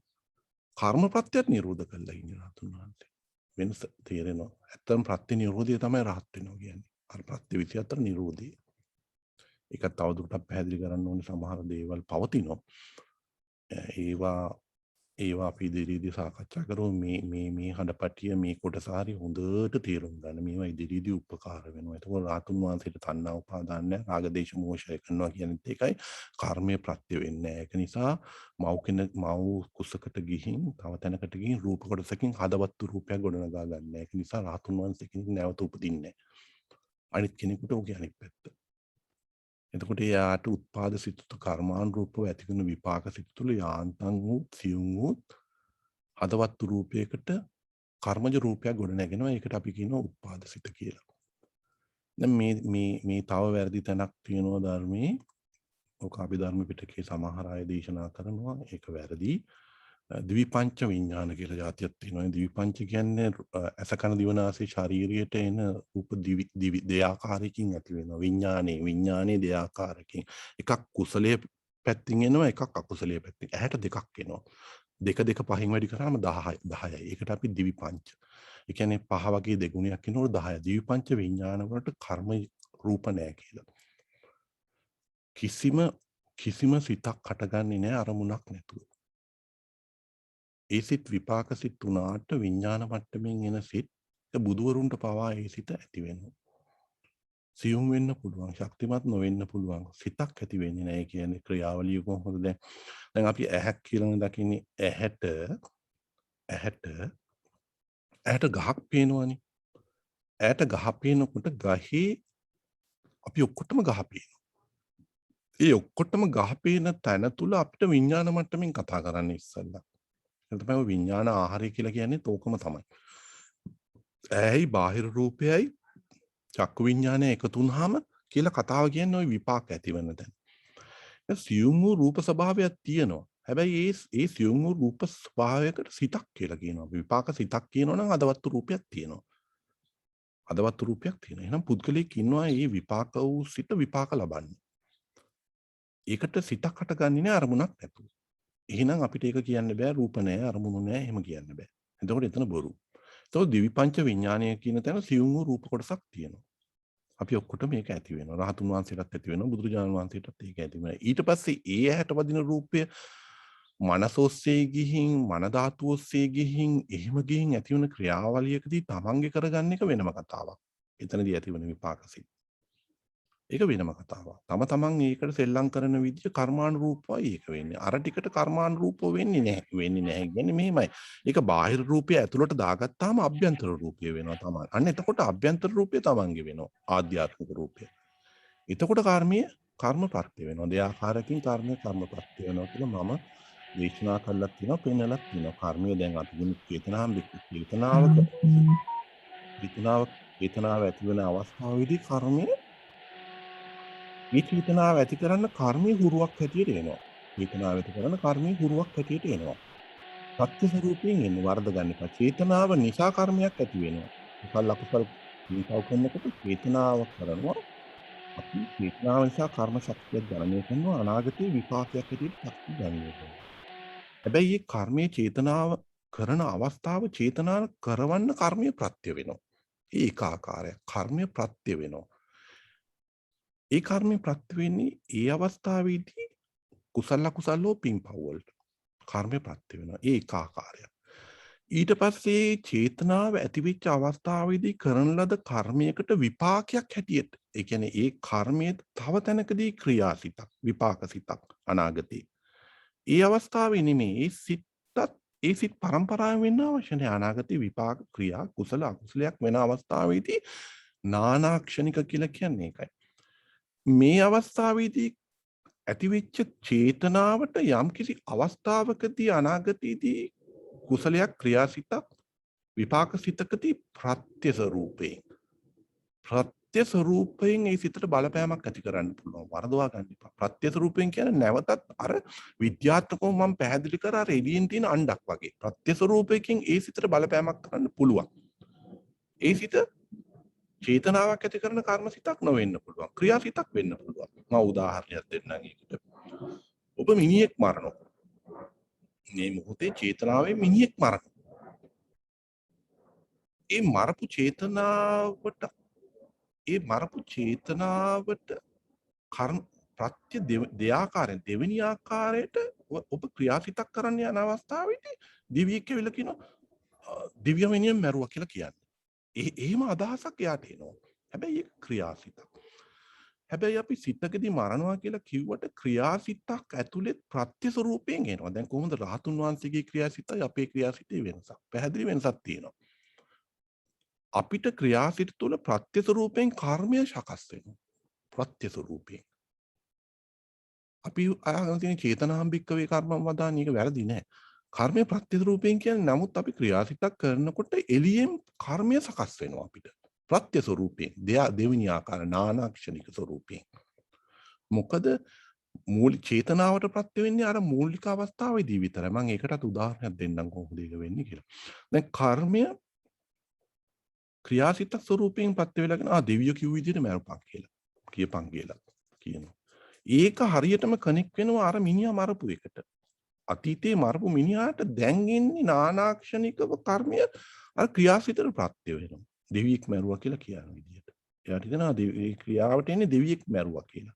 චේතනාවට නෙමෙයි ඒ කියන්නේ ප්‍රත්‍ය ස්වරූපයෙන්. රහතුන් වහන්සේ ඕකත් නිරෝධ කරලා තියෙන්නේ. දැන් කොහොමද ඒකට කියන්නේ? දැන් ඔබලා බොහෝ දෙනෙක් අහලා තිනවා අර හරකෙක් වගේ කනවා කියලා. හරකෙක් වගේ කන රහතුන් වහන්සේ කෙනෙක් කියනවා. දැන් අපි ඔන්න බලන්න. දැන් ඒ කන එක ක්‍රියාසිතක්නේ. කන එක ක්‍රියාසිතක්. දැන් අපි ප්ලේට් එකට බත් දාලා අතින් කනවනේ මෙහෙම. අපි ඒ කන්න පුරුදු වෙලා තියෙනවා. දැන් කවුද ඒ කියන්නේ ඒකයි සම්මතිය කියලා. කවුද ඒක කියන්නේ සම්මතිය කියලා. ඇයි මෙහෙම කන්න බැරි ලේනික් වගේ? හා? ලේනික් වගේ කන්න පුළුවන්. කවුද කියන්නේ බෑ කියලා. හරකෙක් වගේ කන්න බැරිද? බෑ කියන්න බෑ. අපි සම්මතියේදී පුරුදු වෙලා තියෙන මේ ලෝකේ හම්බුනාම මෙහෙම අතාරන් මෙහෙම කටට දාලා කන්න කියලා. දැන් රහතුන් වහන්සේ කෙනෙක් ඉන්නවා හරකෙක් වගේ කනවා. දැන් එතනදී කියනවා දැන් මේ ගතියක් එක්ක ආවා. දැන් ඕක චෝදනාවක්. ඒ චෝදනා කරන්නේ සාපේක්ෂව. ඒ කියන්නේ මෙහෙම කන කට්ටිය චෝදනා කරනවා හරකෙක් වගේ කාලා වමාරනවා. අපි වමාරන්නේ. ඒක ක්‍රියාසිතක්. හැබැයි බුදුරජාණන් වහන්සේ දේශනා කරනවා එයා ඒ විදිහට තමයි සසරිය අපි මේ කන විදිහට තමයි කෑවේ දිගටම. එයා එහෙම තමයි කරන්නේ. හැබැයි එයාට කර්මයේ ප්‍රත්‍ය වෙන්නේ නැහැ එයාට. ඒක පැහැදිලි කරනවා බුදුරජාණන් වහන්සේ. එහෙම වෙන්නේ නැහැ. එයා කාලා තියෙන්නේ වමාරලා කන විදිහට. හැබැයි ඒකෙන් අදහස් කරන්න එපා එයාට කර්මයේ ප්‍රත්‍ය වෙනවා කියලා. එයාගේ ක්‍රියාසිතට. ඒක විශේෂ අවස්ථාවක්. ඒ විශේෂ අවස්ථාව දැන් ලේනු වගේ කන ඇයි ඒක අපි පුරුදු වෙලා තින්නේ මෙහෙම කන. දැන් අපි හිතමු දැන් ලේනික් වගේ කන මිනිස්සු හිටියා කියලා. ඒ මිනිස්සු කියන අර මිනිස්සු කොහොමද අපි අත් දෙකම තියාන මෙහෙම කන්නේ මේ මිනිස්සු අතින් කනවා. අන්න ඒ වගේ චෝදනා කිරීමක් තමයි එතන තියෙන්නේ. එතකොට ඒක ප්‍රත්‍ය නිරෝධ කරලා තියෙන්නේ ඒ රහතුන් වහන්සේ. නමුත් අපි අර එකකට සාපේක්ෂව ඉඳලා ඒක හරියි කියලා එතනට චෝදනා කරනවා. දැන් එහෙම ලේනු විදියට කන මිනිස්සු කොටසක් අපි කියමු වෙන ලෝකෙක වෙන අයිලන්ඩ් එකක හිටියා කියලා. ඒගොල්ලෝ අපිට චෝදනා මෙයා කන විදිය වැරදි කියන. එතනින් අදහස් වෙන්නේ යම් කිසි කෙනෙකුට කර්මය තියෙනවා, ගති තියෙනවා කියලා. මං හිතන්නේ ඒකත් මං මෙතනදි නිරවුල් කරා. ඒක ටිකක් මේක ආය අහන්න එතකොට තේරෙනවා. එතකොට අපි සාපේක්ෂව ඉඳලායි මේ විදියට කන විදිය හරි කියලායි අපි චෝදනා කරනවා. එතකොට ඒක ගතියක් දැන් අපි බලමු දැන් ඔන්න බලන්න. දැන් අපිට එහෙම නෑනේ අපිට ක්‍රියාවකට හුරුවක් කියනවා. දැන් අපි හොඳම ක්‍රීඩාව ක්‍රිකට් නේ වැඩි කෙනෙක් දන්නවා. දැන් අපි තුමු කෝච් කෙනෙක් ළමයි දෙන්නෙක් එකතු කරගන්නවා. දැන් ළමයි දෙන්නෙක් එකතු කරගෙන හරි දෙන්නටම අපි හිතමු යම් කිසි විදිහකින් පුළුවන් වුණා කියලා එකම විදිහට බෝලේ දානවා ගහන්න. එකම පාර ගහන්නත් කියනවා එකම බැට්. ඔක්කොම ඒ ළමයි දෙන්නට දෙනවා. දැන් ඒ දෙන්නට බෝල 10ක් දානවා එක්කෙනෙකුට. අනිත් එක්කනටත් 10ක් දානවා. ඔය 10 දෙනා එකම ආකාරයට ඔය බෝල 10ට දෙන්න එකම ආකාරයට ගහන්නේ නැහැ. එකම ආකාරයට කවදාකවත් ගහන්නේ. ඒක කරන්නත් බෑ. එක ළමයෙක් පාරක් ගහනවා. දැන් ඒක ක්‍රියාසිතක්. ගැසීම ක්‍රියාසිතක්. දෙක ගහනවා, තුන ගහනවා. කොහොමද එයා හුරු වෙන්නේ 9 වෙනි පාරත් ඒ විදිහටම ගහන්න ඕන කියලා? කොහොමද එහෙම හුරු වෙන්නේ? අපි විවාහයේදී කියනවා පුරුදු වෙලා කියලා. අපි ගතිය පුරුදු වෙච්ච විදිය. දැන් අනිත් ළමයාත් එහෙම ගහනවා. හැබැයි එයා අරයා ගහන විදියටම ගහන්නෙත් නැහැ. එතකොට අපිට තේරෙනවා ඇති ওই උදාහරණයෙම කර්මයේ බලපෑම දෙන්නට දෙවිදියක්. ප්‍රත්‍ය බලපෑමක් තියෙනවා ක්‍රියාවට. රහතුන් වහන්සේට ඕක නැහැ. රහතුන් වහන්සේ එකපාරක් කරාට පස්සේ දෙවෙනි එක පුරුදු කරා කියලා ගහන්නේ. හරි අපහසුයි ඔබට තේරුම් ගන්න සමහරවිට මම මේ කියන කතාව. පළවෙනි පාර, දෙවෙනි පාර, තුන්වෙනි පාර පුරුදු කිරීමකින් ගහන්නේ නැහැ. පුරුදු කිරීම, ගතිගුණ ඔක්කොම තියෙන විඥාන මට්ටමේ. මේ විඥාන මට්ටමේ පරිහරණය කරන අයට ක්‍රියාව. ඒගොල්ලන්ට පුරුදු කිරීම තියෙනවා, ගති තියෙනවා, පුරුදු තියෙනවා, හුරුකම් තියෙනවා. රාතුන් වහන්සේත් ගහනවා. සිතින් සිතට ගහන්නේ. ඒ ගහන සිත තුළ ක්‍රියාවක් වෙන්නේ ඒකට කර්මීය ප්‍රත්‍ය වෙන්නේ නැහැ. ඒක නිසා දැන් අතර ළමයි දෙන්නාගේ ගහන විදියේ ඇයි ඇතිවෙන එකම පාර ගහන වෙනසක් ඇති වෙනවා. ඒගොල්ලන්ට කර්මයේ හුරුවක් ඇටියට ප්‍රත්‍ය වෙන විදිය වෙනස්.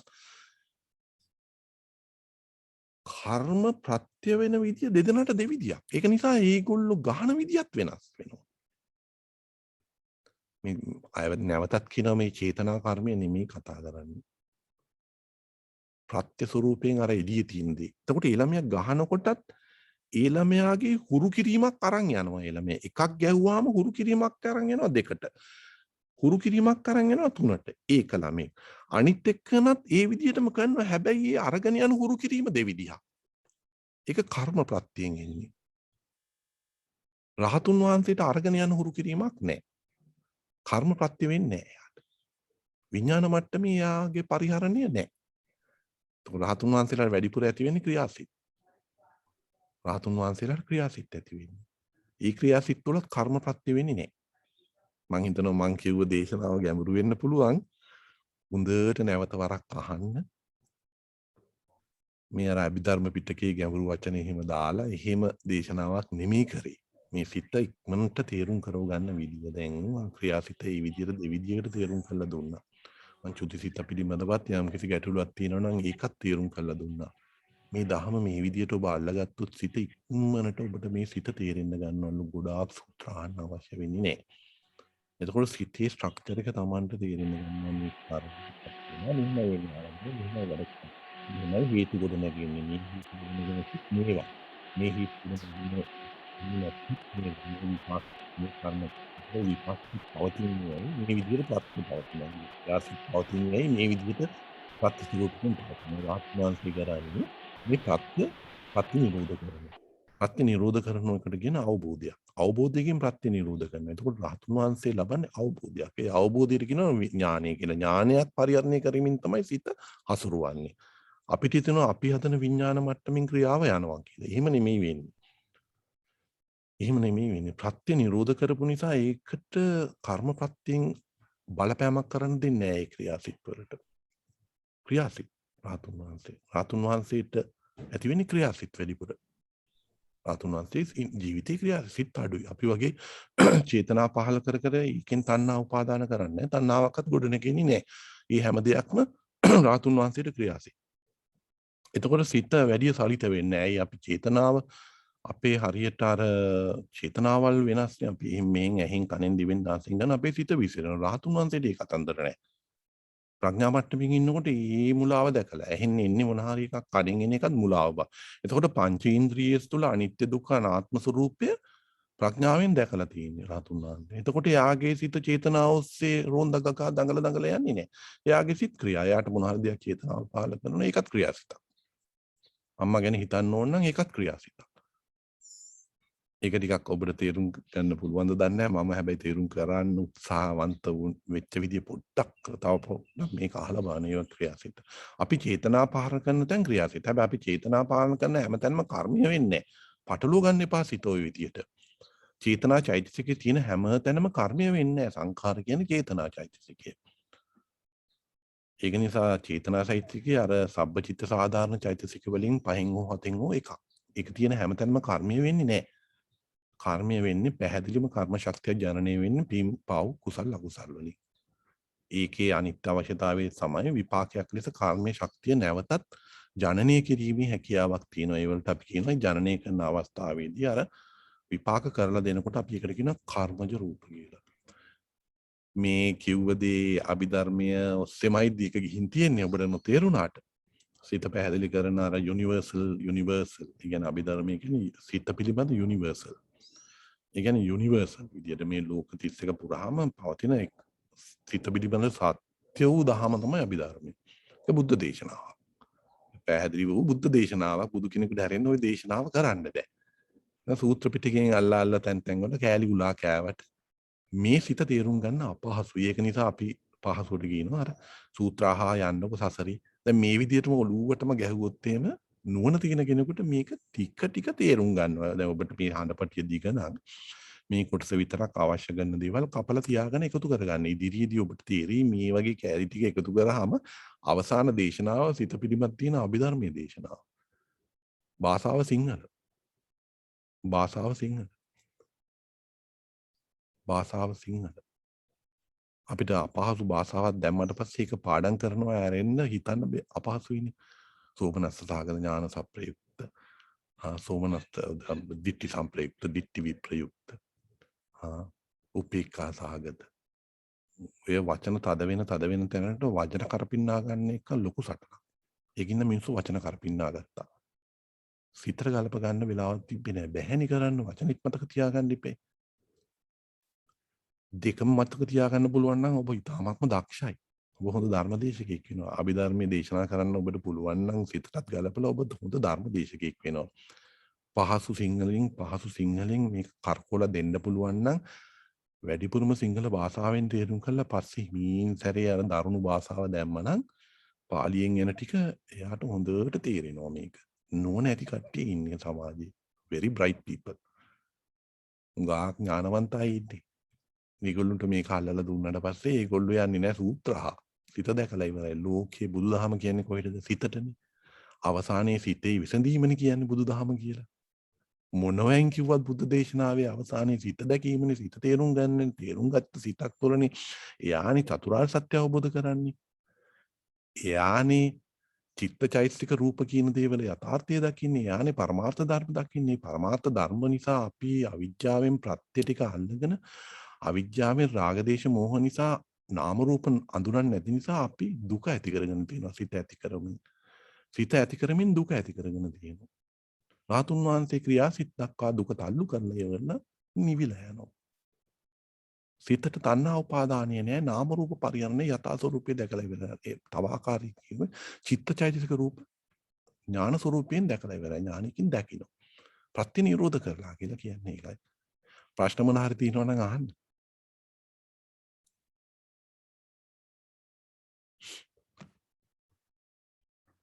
අජිත් පට පොඩ්ඩක් චුට්ටක් සමහරවිට මේක නිකන් මේ මොඩ ප්‍රශ්නයක් වෙන්නත් පුළුවන්. ඔය දැන් සිව්පාවෙක් අපි හිතමු බල්ලෙක් වගේ මැරෙන මොහොතේ චුතිසිතේ එතකොට අපි ධර්මය අනුව තියෙනවා එහෙම සත්‍ය ආත්මයකින් තව මනුෂ්‍යාත්මයකටත් එන්න පුළුවන්. එතකොට දේවාත්මයකටත් එන්න පුළුවන්. එතකොට ඒ වගේ අඩු මට්ටමේ මනසක් තියෙන සතෙකුට චුතිසිතේදී ඒ වගේ ආත්මයක් ලබන්න මොකක්ද තියෙන possibility එක?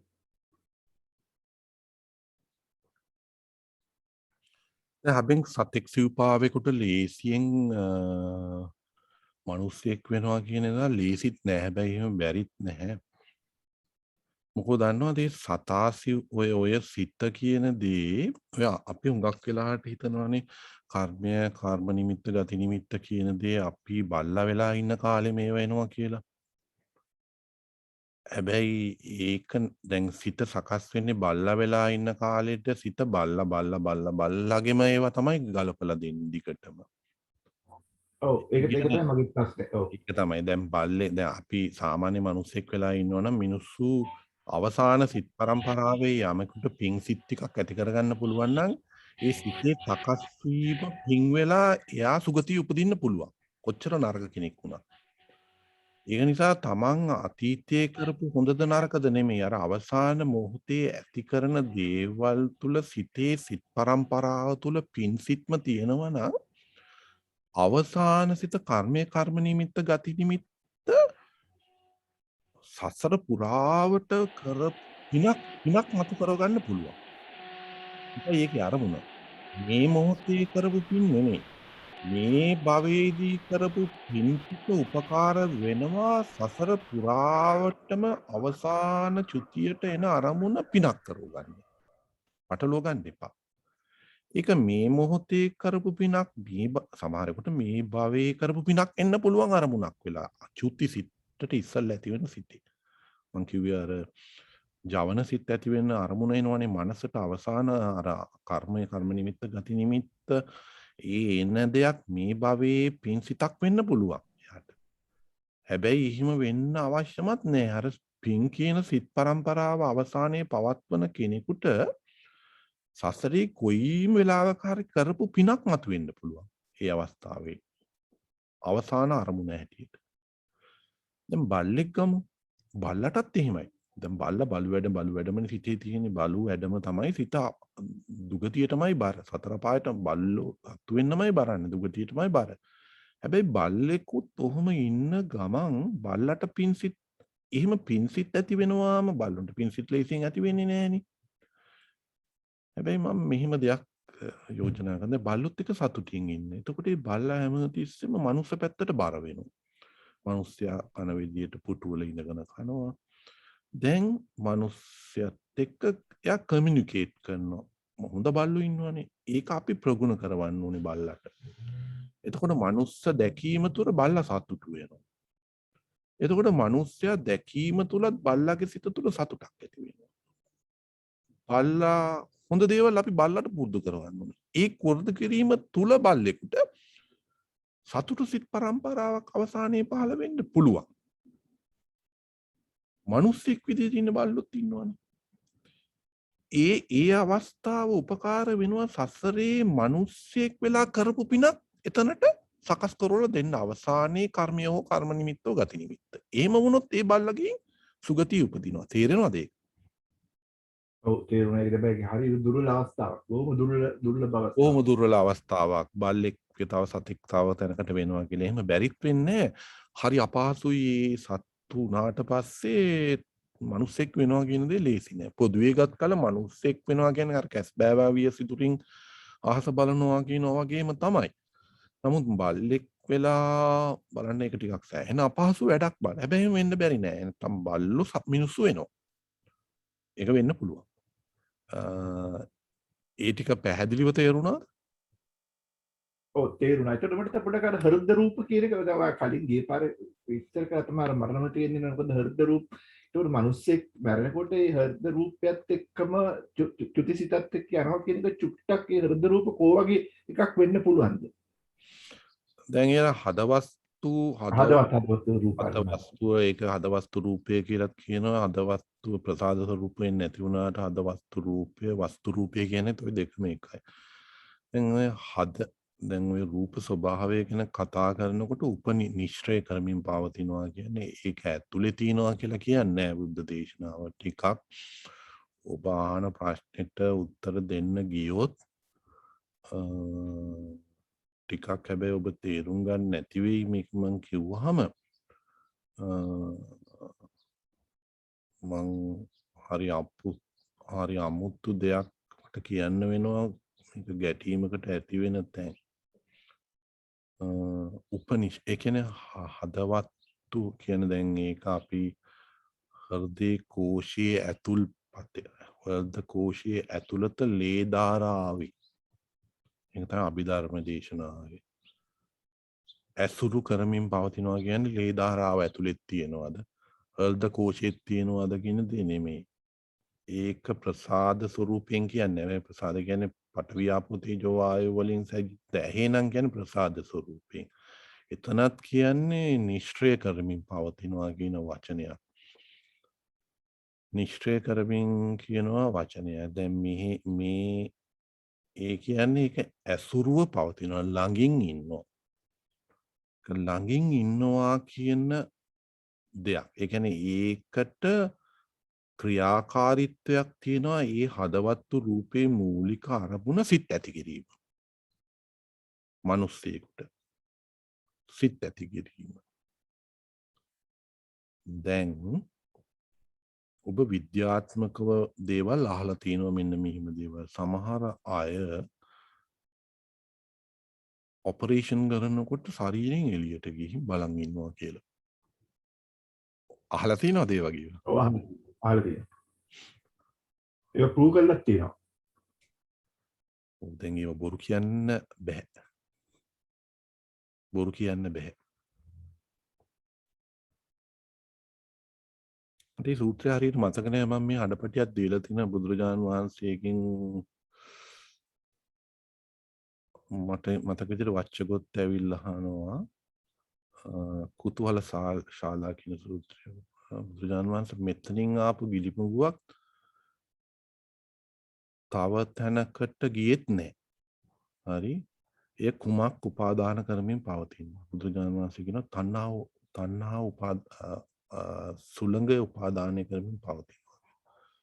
ඔන්න ඔය වචනවල ඔන්න ඔය අර්ථය තියෙන්නේ. ඒ කියන්නේ මේ දහමට ගැටෙන තැන් තියෙනවා. අපි ඔය ඒකවෝකාර, චතුවෝකාර, පංචවෝකාර ඔන්න ඔය වෝකාර කතන්දර අපි හැමතිස්සෙම ඒකවෝකාර කියලා අපි දාගෙන තියෙන අසන්න තලයට. කියන අසන්න තලය කියන්නේ රූපය විතරයි යාට පවතින්නේ. චතුවෝකාර කියන අරූපයි කියලා අපි දාගත්තා.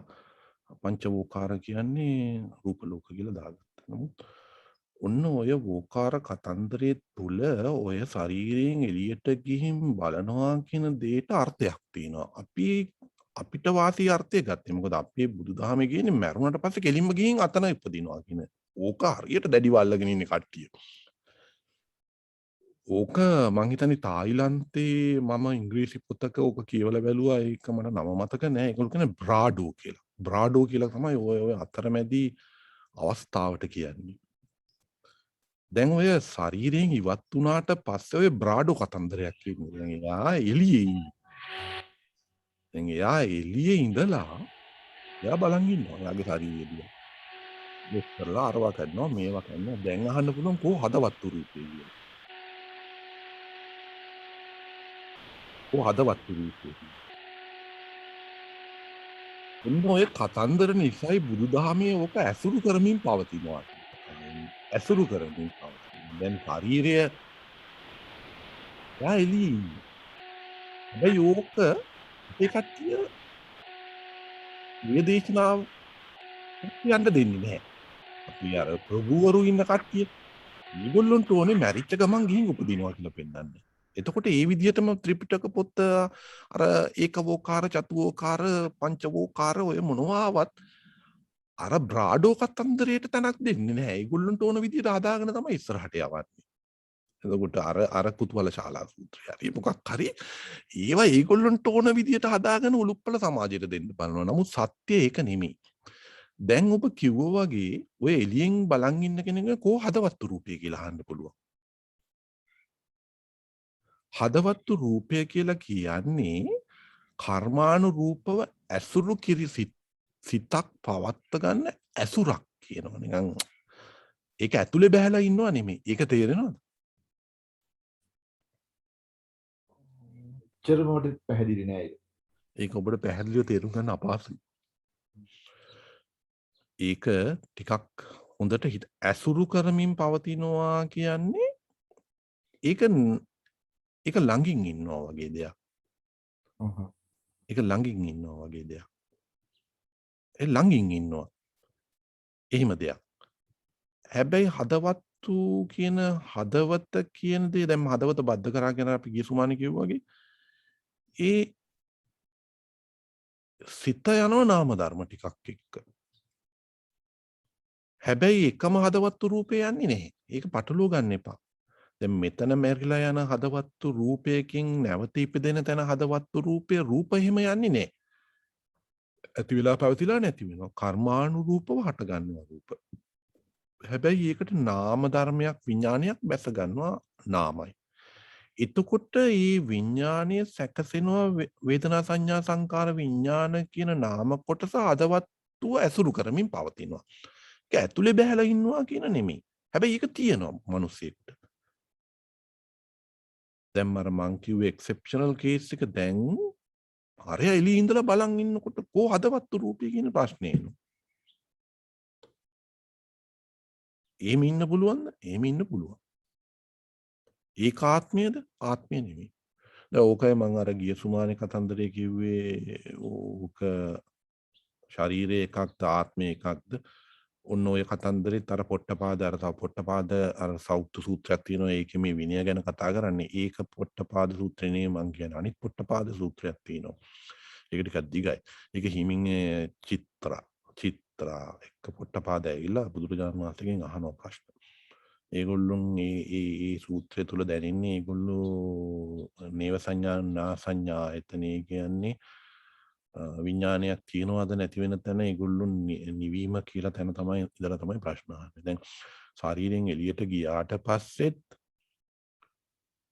අපිට එතන ආත්ම කියලා අල්ලන්න බෑ. සිතක් ඇති වෙලා පැවතිලා නැති වෙනවා. අනිත්‍ය වූ ස්වභාවය තියෙනවා. අපි පටලව ගන්න අරකයි මෙතන විඥානය එතනට යනවා මෙතන හදවත් රූපේ එතනට යනවා. එහෙම යන දේවල් එන දේවල් නෑ බුදුදහමේ. ඇති වෙලා පැවතිලා නැති වෙනවාම තමයි සිත. අනිත්‍යයි දුක්ඛයි අනාත්මයි. ඒ කියන්නේ සිතක් හට ගන්නවා පැවතිනවා නැති වෙනවා. ඒක නිසා හදවත්තු රූපයක් මෙතනින් තව හදවත්තු රූපයකට යනවා කියලා පටලවා ගන්න එපා. හදවත්තු රූපය ඇසුරු කරමින් පවතිනවා කියන දේ තේරුම් කරගන්න ටිකක් අපහසුයි. හැබැයි ඇසුරකින් පවතින දැන් ඇහැට රූපයක් එනකොට ඇහැ අයින් කරාන් පස්සේ බලන්න තමන්ගේ ඇක්ද නෙමෙයි නිතන කෝ ප්‍රසාදය. එතකොට ඕක ක්‍රියාවලිය. ඕකට නාම කොටසක් ඔස්සේ සම්බන්ධයක් තියෙනවා. අපි මිනිසෙක් නම් මොලේ සම්බන්ධිකුත් තියෙනවා උතන. නාම කොටසක් ලොකු ක්‍රියාවලියක් කරනවා. නාම කොටසක් කියනකොට මං කිව්වේ වේදනා සංඥා සංකාර කියන කොටස. වේදනා සංඥා සංකාර කියන නාම කොටසක පැවැත්ම ඒක තමයි රූප නාම. එතකොට නාම කොටසක පැවැත්මක් සෑහෙන්නකුත් මෙතන තියෙනවා. මේ ඇහැට වදින රූප පෙනෙන තැන. ඒක නිසා මේ හැමතිස්සෙම අපිට අහුවෙන ප්‍රසාදනි හදවත්තු රූපනි කියන ඇල්ලෙන තැන් ඔස්සෙම හිතන්න යන්න එපා. එහෙම ගියොත් මේ රූප කොටසක් ඔස්සේම ගිහින් බුදුදහම බොරු වෙනවා නොදන්න කම නිසා. ඒ පැත්තට ඇලිලා ගියොත්. එහෙම ධර්මයේ දේශනා කරත් ඒ ධර්ම බොරු වෙනවා අනාගතේ. එතකොට මිනිස්සෙක්ගේ පැවැත්ම මිනිස්යා කියන දේ නාම රූප ඔස්සේ පවතිනවා. මේකේ නාම කියන කොටස ඉතා වැදගත්. නාම කියන කොටස ඉතා වැදගත්. ඒ කියන්නේ සිතුවිලි සහ විඥානය. යන්තම් හරි තේරුම් ගන්න බලන්න ඔබ අහපු දේ ඉතාමත්ම ගැඹුරුයි. ඔය ඇසුරක් කරගෙන පවතින උපනිශ්‍රේ කරමින් පවතිනවා කියන්නේ ඒකයි. ඔව් මට මෙහෙමත් හිතන්න පුළුවන් අදිත් ඔය දැන් හදවතත් දැන් අපි ශරීරයේ තියෙන චක්‍ර 7ක් කියලා තියෙනවා. ඒකට මූලිකම මැද තියෙන චක්‍රය තමයි හදවත. ඒක හදවත් චක්‍රය. නමුත් ඒ චක්‍රවලිනුත් ශක්ති විශේෂයක් හැමතිස්සෙම එළියට විහිදෙනවා හදවතේ නේ. මේ ශක්තිය මම හිතන්නේ මීටරයක් විතර ඈතට යනවා. ඔකේ හැම චක්‍රයේම යනවා. ඒකට තමයි කියන්නේ අර මොකක්ද? ඒකට රෝග කියලා කියනවා. ඉතින් ඒ වගේ සමහර විට මේ ශක්තිය හදවතින් එළියට ගිහිල්ලා ඒ අවකාශයේ තියෙන්න පුළුවන් නේ. ආපෝසරයක් බොඩි එකට තවත්මත් උචිත වුණාම ආපෝසරයක් මේ ශක්තිය ආපෝ ඇතුළට එන්න පුළුවන් කියන එක ඒකත් ඉතින් හදවත ඇසුරු කරමින් තමයි පවතින්නේ. දැන් අර ඔයා ශක්තිය කියන වචනය දැන් අපි එච්චර අනුබන්ධ ශක්තිය දැන් බුදුරජාණන් වහන්සේ යමා මහ පෙළහැර පානවනේ. යම් කිසි ශක්තියක් මිනිස්සුන්ගේ අවශ්‍යට මොනවා ආකාරයෙන් හෝ ශක්තියක් තියෙනවා රාශනියක් හරි මොකක් හරි ඒක නෑ කියන්න බෑනේ. හැබැයි ඒක භෞතිකව අපිට හසු වෙන දේ. ඒක නෑ කියන්නත් බැහැනේ අපිට. ඒක විද්‍යාත්මක පැත්තෙන් අපිට පේන දේ. නමුත් බුදුරජාණන් වහන්සේ මේ කර්ම ශක්තිය කියන්නේ ඒක ශක්තියක්. නමුත් ඒ ශක්තිය නෙමෙයි. පටලවා ගන්න එපා. එම හදවත චක්‍රය කියලා මම මෙතන බලාපොරොත්තු වෙන්නේ ඔව්. කර්ම ශක්තියක් නෙමෙයි.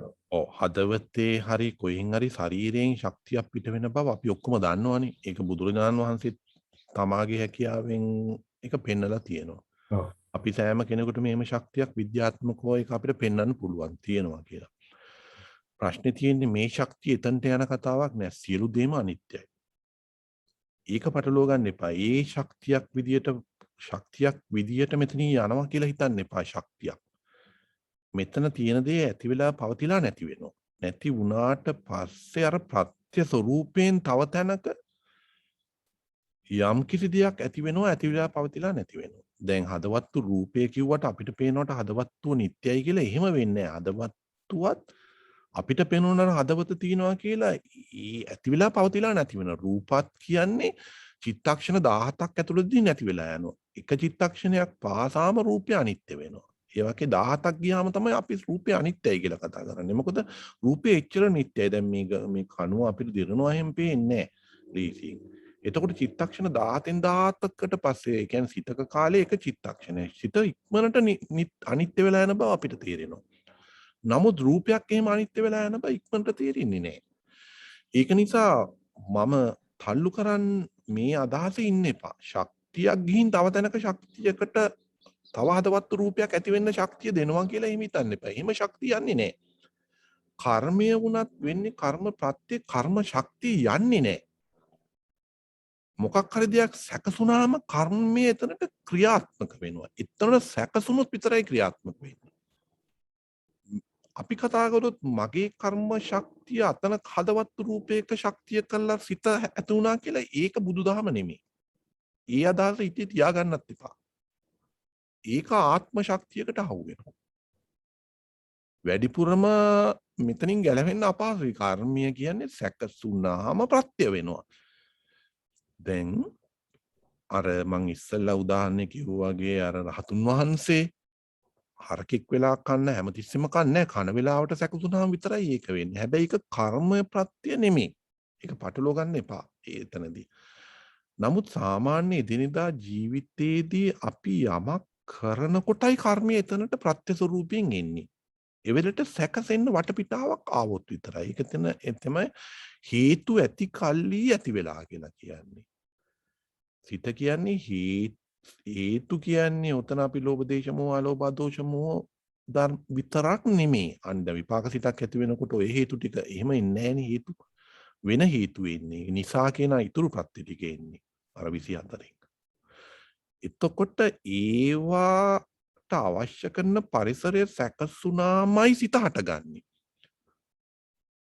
සැකසුන් නැත්තම් ඒ විදිහට පරිසරයට හේතු ටික කියලා අර ඔක්කොම ටික සැකසුන්ට අවස්ථාව ආවේ නැත්තම් සිතක් හටගන්නේ නැහැ. ඒ නිසා කර්මයක් එකේ කොටසක් විතරයි.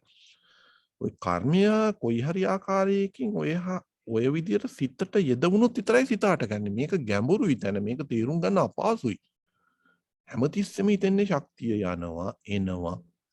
ඒ අදහස ඉන්න එපා. මේක සැකසුනාම එවලෙම නිරුද්ධ වෙලා යනවා. සැකසුනාම එවලෙම නිරුද්ධ වෙලා යනවා. සැකසනවා හේතු ටික නැති වුනාම හේතු නැති කල්ලි නිරුද්ධ වෙලා යනවා. ඇති වෙලා පැවතිලා නැති වෙලා යනවා. එක චිත්තක්ෂණේ.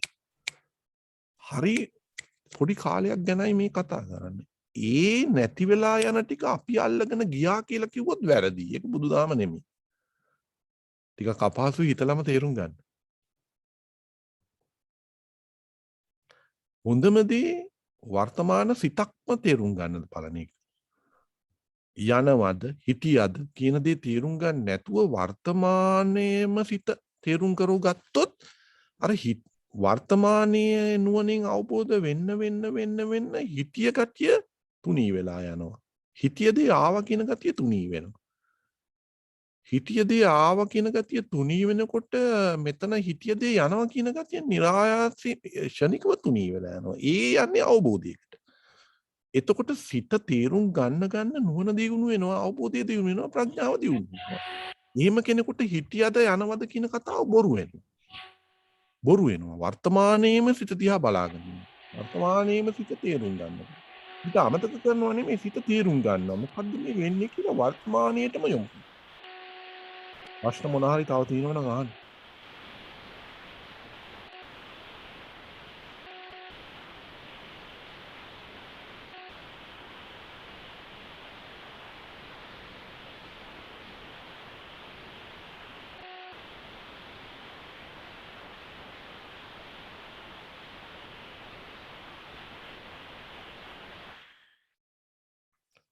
ප්‍රශ්න තියෙනවද? අජිත් ඒ සකස් වෙන දෙයට නැග ගන්නවා කිව්වොත් ඒ ඒ දන්න සකස් වෙන දේ තමන් කරගත්තොත් තණ්හාවෙන් එතනින් ඒක ඒ ඊට පස්සේ ගන්න පියවරෙන් ඒක දිගටම ඇදන් යනව නේද?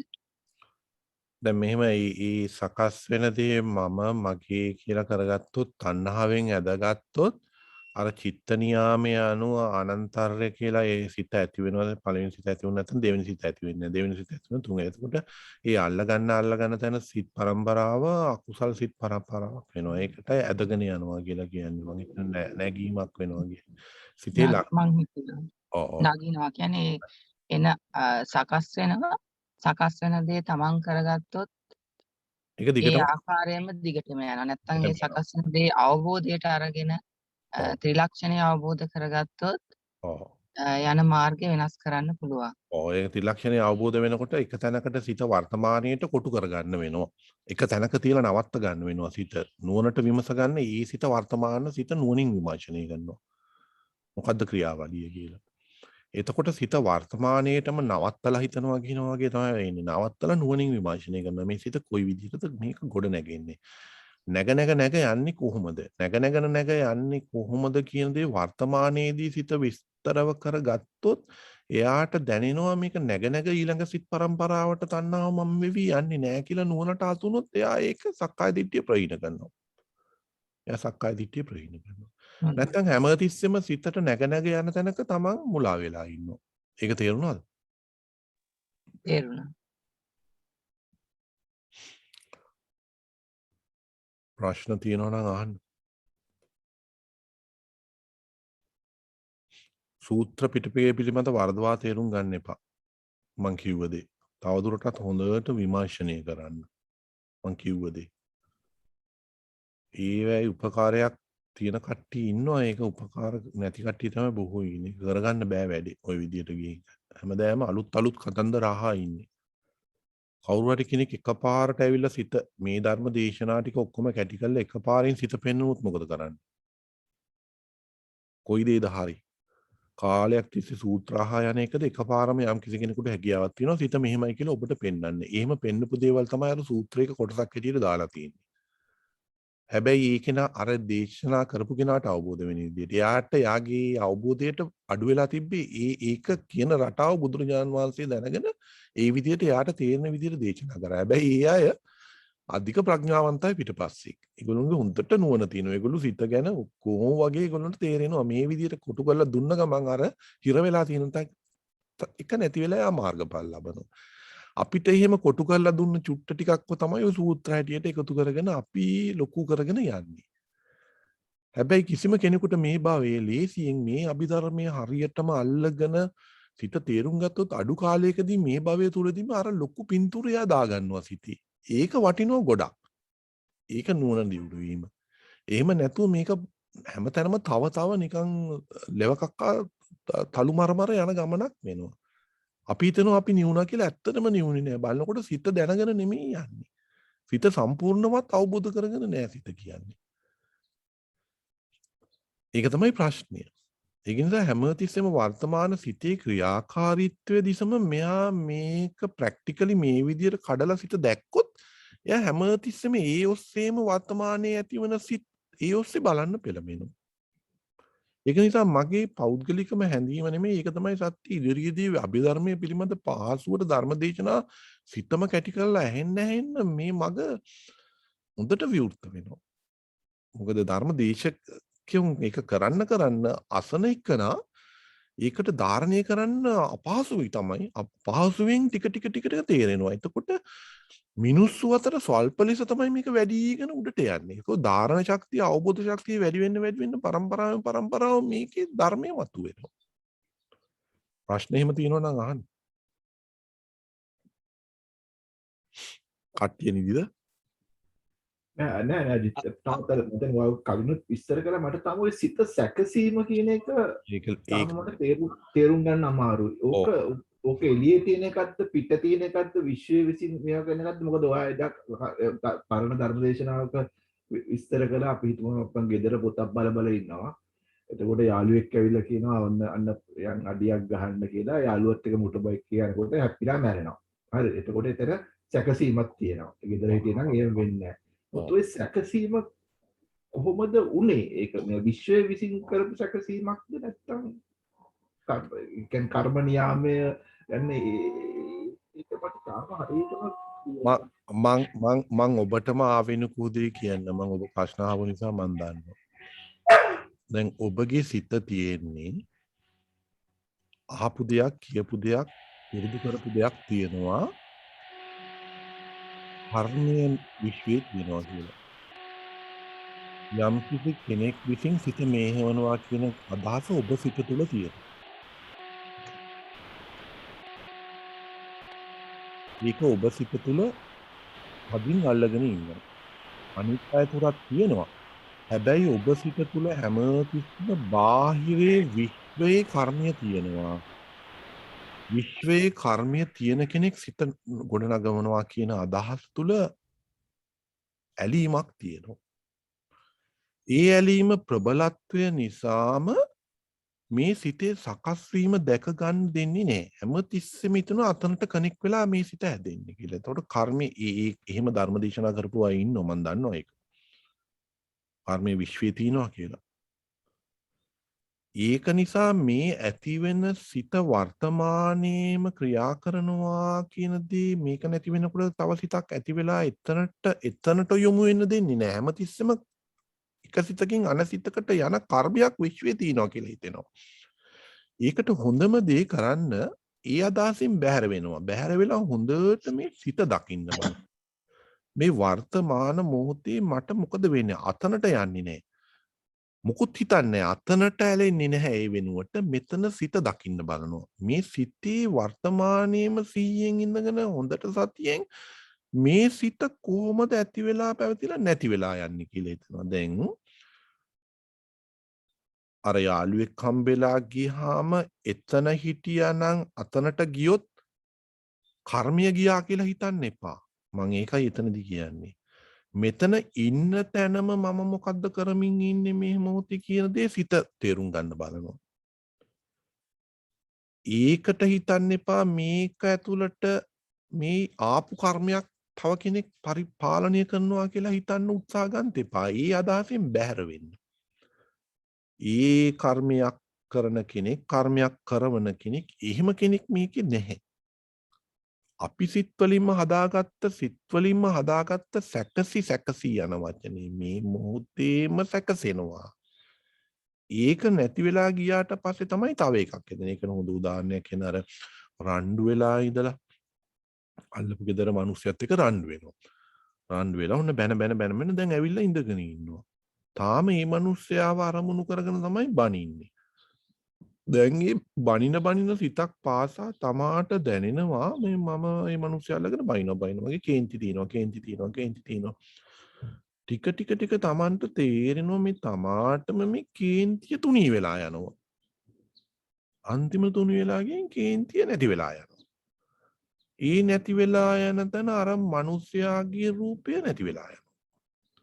ඒ රූපය ආය එනකොට අන්න ආය කේන්තිය එනවා. දැන් මේ කතා කරන්නේ වර්තමානයේ ඉඳගෙන සිත දිහා බලමින් නුවණින් කරන විමර්ශනය. දැන් ඔන්න ආය ඔහම මේ වෙලා ඉන්නවා. දැන් ඔන්න කේන්ති අඩු වෙලා මේ මනුස්සයා කූල් ඩවුන් වෙනවා. දැන් වයිෆ් එළියෙන් ඇවිල්ලා ආය අර රූපේ මතක් කරන තේ එකක් දෙන ගමන් කියනවා ඕක අහුම තමයි. අන්න ආය කේන්ති ඇවිස්සෙනවා. දැන් වයිෆ් මොකද කරේ? ආය සිත අර මිනිහාව සැකසුවා. දැන් ඔන්න ඕක සකසලා වයිෆ් යනවා කුස්සිය වැඩට. දැන් ඕක බිබී ඉන්න ගමන් ආය ඔබට අර සිත තුනී වෙලා යනවා. ඒ වෙලාවේ වයිෆ්ට එක ආය පොඩ්ඩක් බැන්දන් ටිකක් වෙලා යනකොට ඉන්නවා. ඔන්න දැන් සිත නිවිලා තියෙන්නේ රාමාන්‍ය විදියට සිත ඉන්නවා නිවිලා. අර අරමුණ ඔස්සේ දැන් රණ්ඩු වෙවි යන්නේ. දැන් ඔහොම එනකොට දොරට තට්ටු කරලා මිනිස්සෙක් එනවා. ඊට එහා පැත්තේ ගෙදර මිනිස්සයා. මේක ක්‍රියාවලියක්. දැන් මේ මිනිස්සයා මොකද කරන්නේ? මම මේ සිත සකස් වෙන විදිය කරන්නේ. සිත කරන අරුමය. දැන් ඔන්න කූල් වෙලා ඉන්න මිනිහා ඒ මිනිහා ඇවිල්ලා වෙන කතාවක් කරා නම් මොකද වෙන්නේ සිත? අරකින් බැහැරම වෙලා යනවනේ මේ මිනිහා වෙනද. හැබැයි එහෙම කරන්නේ නැතුව අපි මේ මිනිහත් ඇවිල්ලා මට පොඩි සද්දයක් වගේ ඇහුණා සුමතිපාල. එහෙම කිව්වොත් ඔවුනේ දන්නේ නැද්ද අර අරු දැන් ආයේ මොකද්ද කරන්නේ? දැන් අපි කර්මය ගැන අරන් ගියාම ඔය කර්මය තමන්ගේ වයිෆ්ට එකත් එක්ක අරගෙන ආවෙත් නැහැ. අල්ලපු ගෙදර මිනිහා ඇවිල්ලා දොරට තට්ටු කරලා කතා කරපු තැන අරගෙන ආපු දෙයක්වත් නැහැ. කවුරුත් කිනාවේ නැහැ. තමන්ගේ සිත ළඟම නොදන්න කමක් තියාගෙන නිසා සැකසෙන තැනට මතු කර කර කේන්ති ඇති කරව ගන්නවා. ඒ ටික තේරෙනවද ටිකක්? ඔව් තේරෙනවා. දැන් ඔයාව කියන ක්‍රියාවලි දෙකම හොඳ උදාහරණයක්. ක්‍රියාවලි දෙකටම වගකීත වෙන්නේ අපිනේ, මමනේ. ඔව්. එතකොට ඔය ක්‍රියාවලි දෙකේදිම වෙනත් ඉදින් කියනවා නම් අපේ නොදැනුවත්කම නිසා, අපේ අවිද්‍යාව නිසා පිටස්තර පුජ්‍යලෝ ඇවිල්ලා අපිව සිංහල වචනෙන් කියනවා නම් නන්නත්තර කිරීමන්නේ කරන්නේ. එතකොට දැන් ඒ ක්‍රියාවලිය අවබෝධය තුලින් දැකීම තුලින් අපි ඒ සිද්ධියෙන් බැහැර වෙනව නේද? ඒක තමයි නාම රූප දකින්නවා කියලා කියන්නේ. ඒ සිද්ධියෙන් බැහැර වෙනවා. ඒ සිද්ධියෙන් බැහැර වෙන්නේ නුවණ. දැන් අපි ඔයා කිව්ව විදිහට දැන් ඔන්න ඔය සිද්ධි දෙකම වුණානේ. ඊට පස්සේ බණ මතක් වෙනවා මේ මම දේශනා කරපු එකක්. හරි නාම රූප පිළිබඳ මතක් වෙනවා අන්නේ මිනිස්සයාට. අන්න ඒකට කියන්නේ මොකද්ද? අපි ධම්මානුධම්ම ප්‍රතිපදාව ඉක්මනට එනවා ටක් කාලා. ඊට පස්සේ ඉස්සරහා ගෙදර ගෑණි එනවා. ඇවිල්ලා දොරට තට්ටු කළා තමන්ගේ වයිෆ් කෙන් අහනවා. දැන් සංවර වුණා නම් දහම තුලින් කේන්ති යන්නේ නෑ නේද? ආයි ඉස්සරහ ගෙදර ගෑණි තමන්ගේ වයිෆ්ට ඇවිල්ලා ඔය මාතෘකාව ඇද්දුත් කේන්ති යනවද නැද්ද?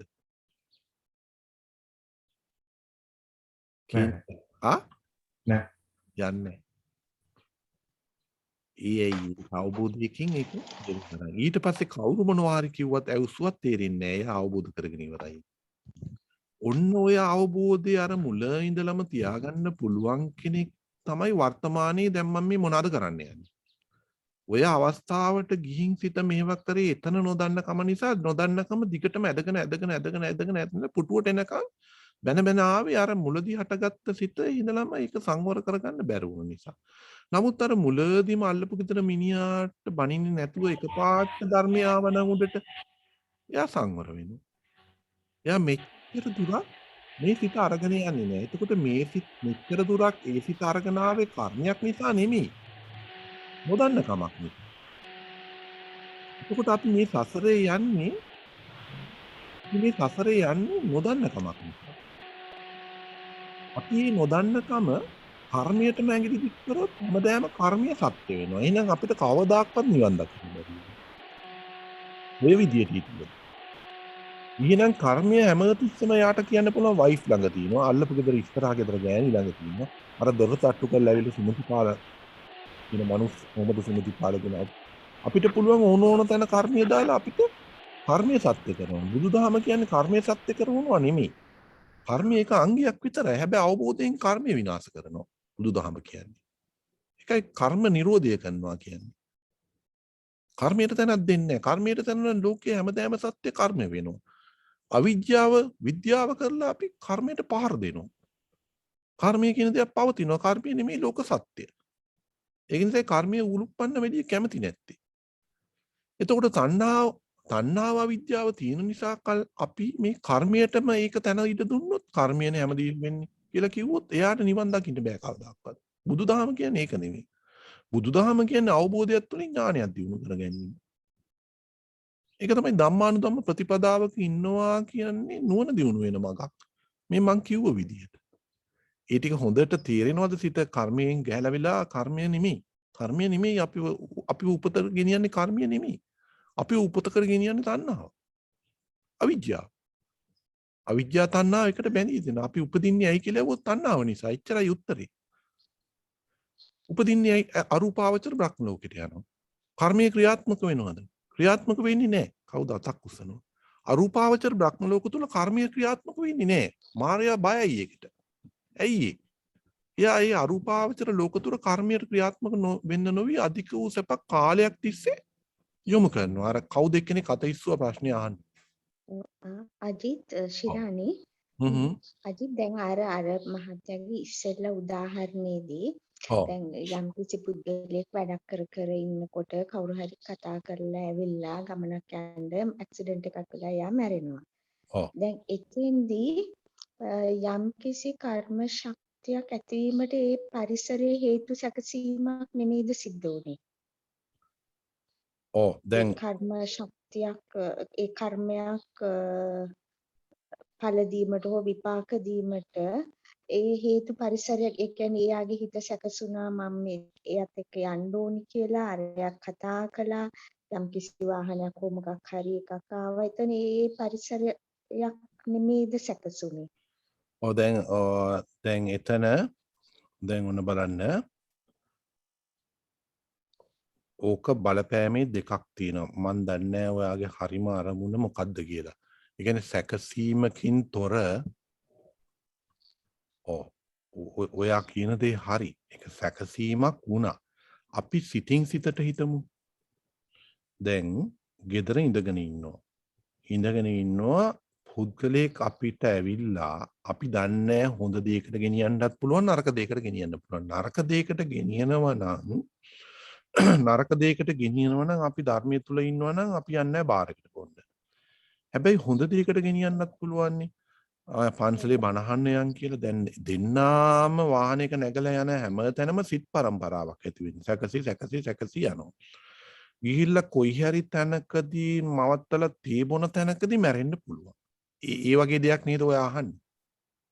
ඔව් ඒ කියන්නේ අර දෙන්නාගේම ඒ කියන්නේ දැන් එයාගේ හිත සැකසෙන්න ඕනේ නේ මෑත් එක්ක යන්න ඕනි කියලා. සිතිවිල්ලක් එන්න ඕනේ නේ. ඒකට අනිත් එක්කෙනාටත් මෙතන මෙහෙම වෙන්න ඕනි. ඒකට තව තුන්වෙනි පාර්ශවයක් හෝ මොකක් හරි සහභාගී වෙන්න පුළුවන්.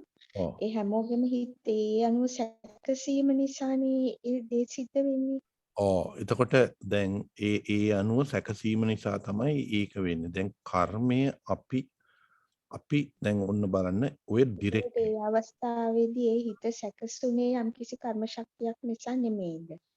දැන් ඒ අවස්ථාවේදී දැන් ඔන්න බලන්න ඒ සැකසීම තුල මම ඔබට මම මෙහෙම කියන්න. දැන් ඔය සිත් ඔන්න බලන්න අපි දැන් මෙන්න මේ විදිහට දැම්මොත් ඔයාලට හොඳට තේරෙනවා. හැබැයි ඕක හරියටම ওই නානාක්ෂණික කියන ප්‍රත්‍යට සම්බන්ධ කරලමයි කියලා පෙන්වන්න පුළුවන් බුදුරජාණන් වහන්සේට. අපි හිතමු ඔය පුද්ගලයෝ දෙන්න. අතීතයේ යම් කිසි දවසක හරි දෙන්න එකතු වෙලා මිනිහෙක් මැරුවා. පටලව ගන්න එපා. කර්මයේ ක්‍රියාත්මක විදිය වෙනස්. මිනිහෙක් මරපු අවස්ථාවේදී ඒගොල්ලොන්ට ඇතිවන චේතනාව නිසා එවලෙම ඒගොල්ලෝ විඳීමක් ඇති කරා වින්දනයක්. ඒක කියන තදාලම්බනසේ. ඒ වින්දනය තුල එතන කරපු චේතනාව නිසා කර්ම ශක්තිය එතන බලපෑමක් කරා. ඒ කර්මය කරවන්න ඒගොල්ලොන්ට කර්මය උප්පත්ති වුණා. හැබැයි ඒ කර්මය කරන අවස්ථාවේ මරණ අවස්ථාවේදී ඒගොල්ලොන්ට නැවත කර්මය ප්‍රත්‍ය කරවන්න පුළුවන් මෙතනදී. හැබැයි දැන් කොහෙද කියලා ඇහුවොත් මෙතන ප්‍රත්‍ය කරන කර්මය ඒක නානාක්ෂණික කර්මය. දැන් මේ යාළුවයි මෙයාටයි කර්මය ප්‍රත්‍ය කරන අර අපි අණුවක් වගේ එළියෙන් තියෙන දේ තමයි දැන් මේ ක්‍රියාත්මක වෙන්නේ. මේක හරියට කනෙක්ට් වෙනවා අර ඈත මිනිහා මරපු තැනට.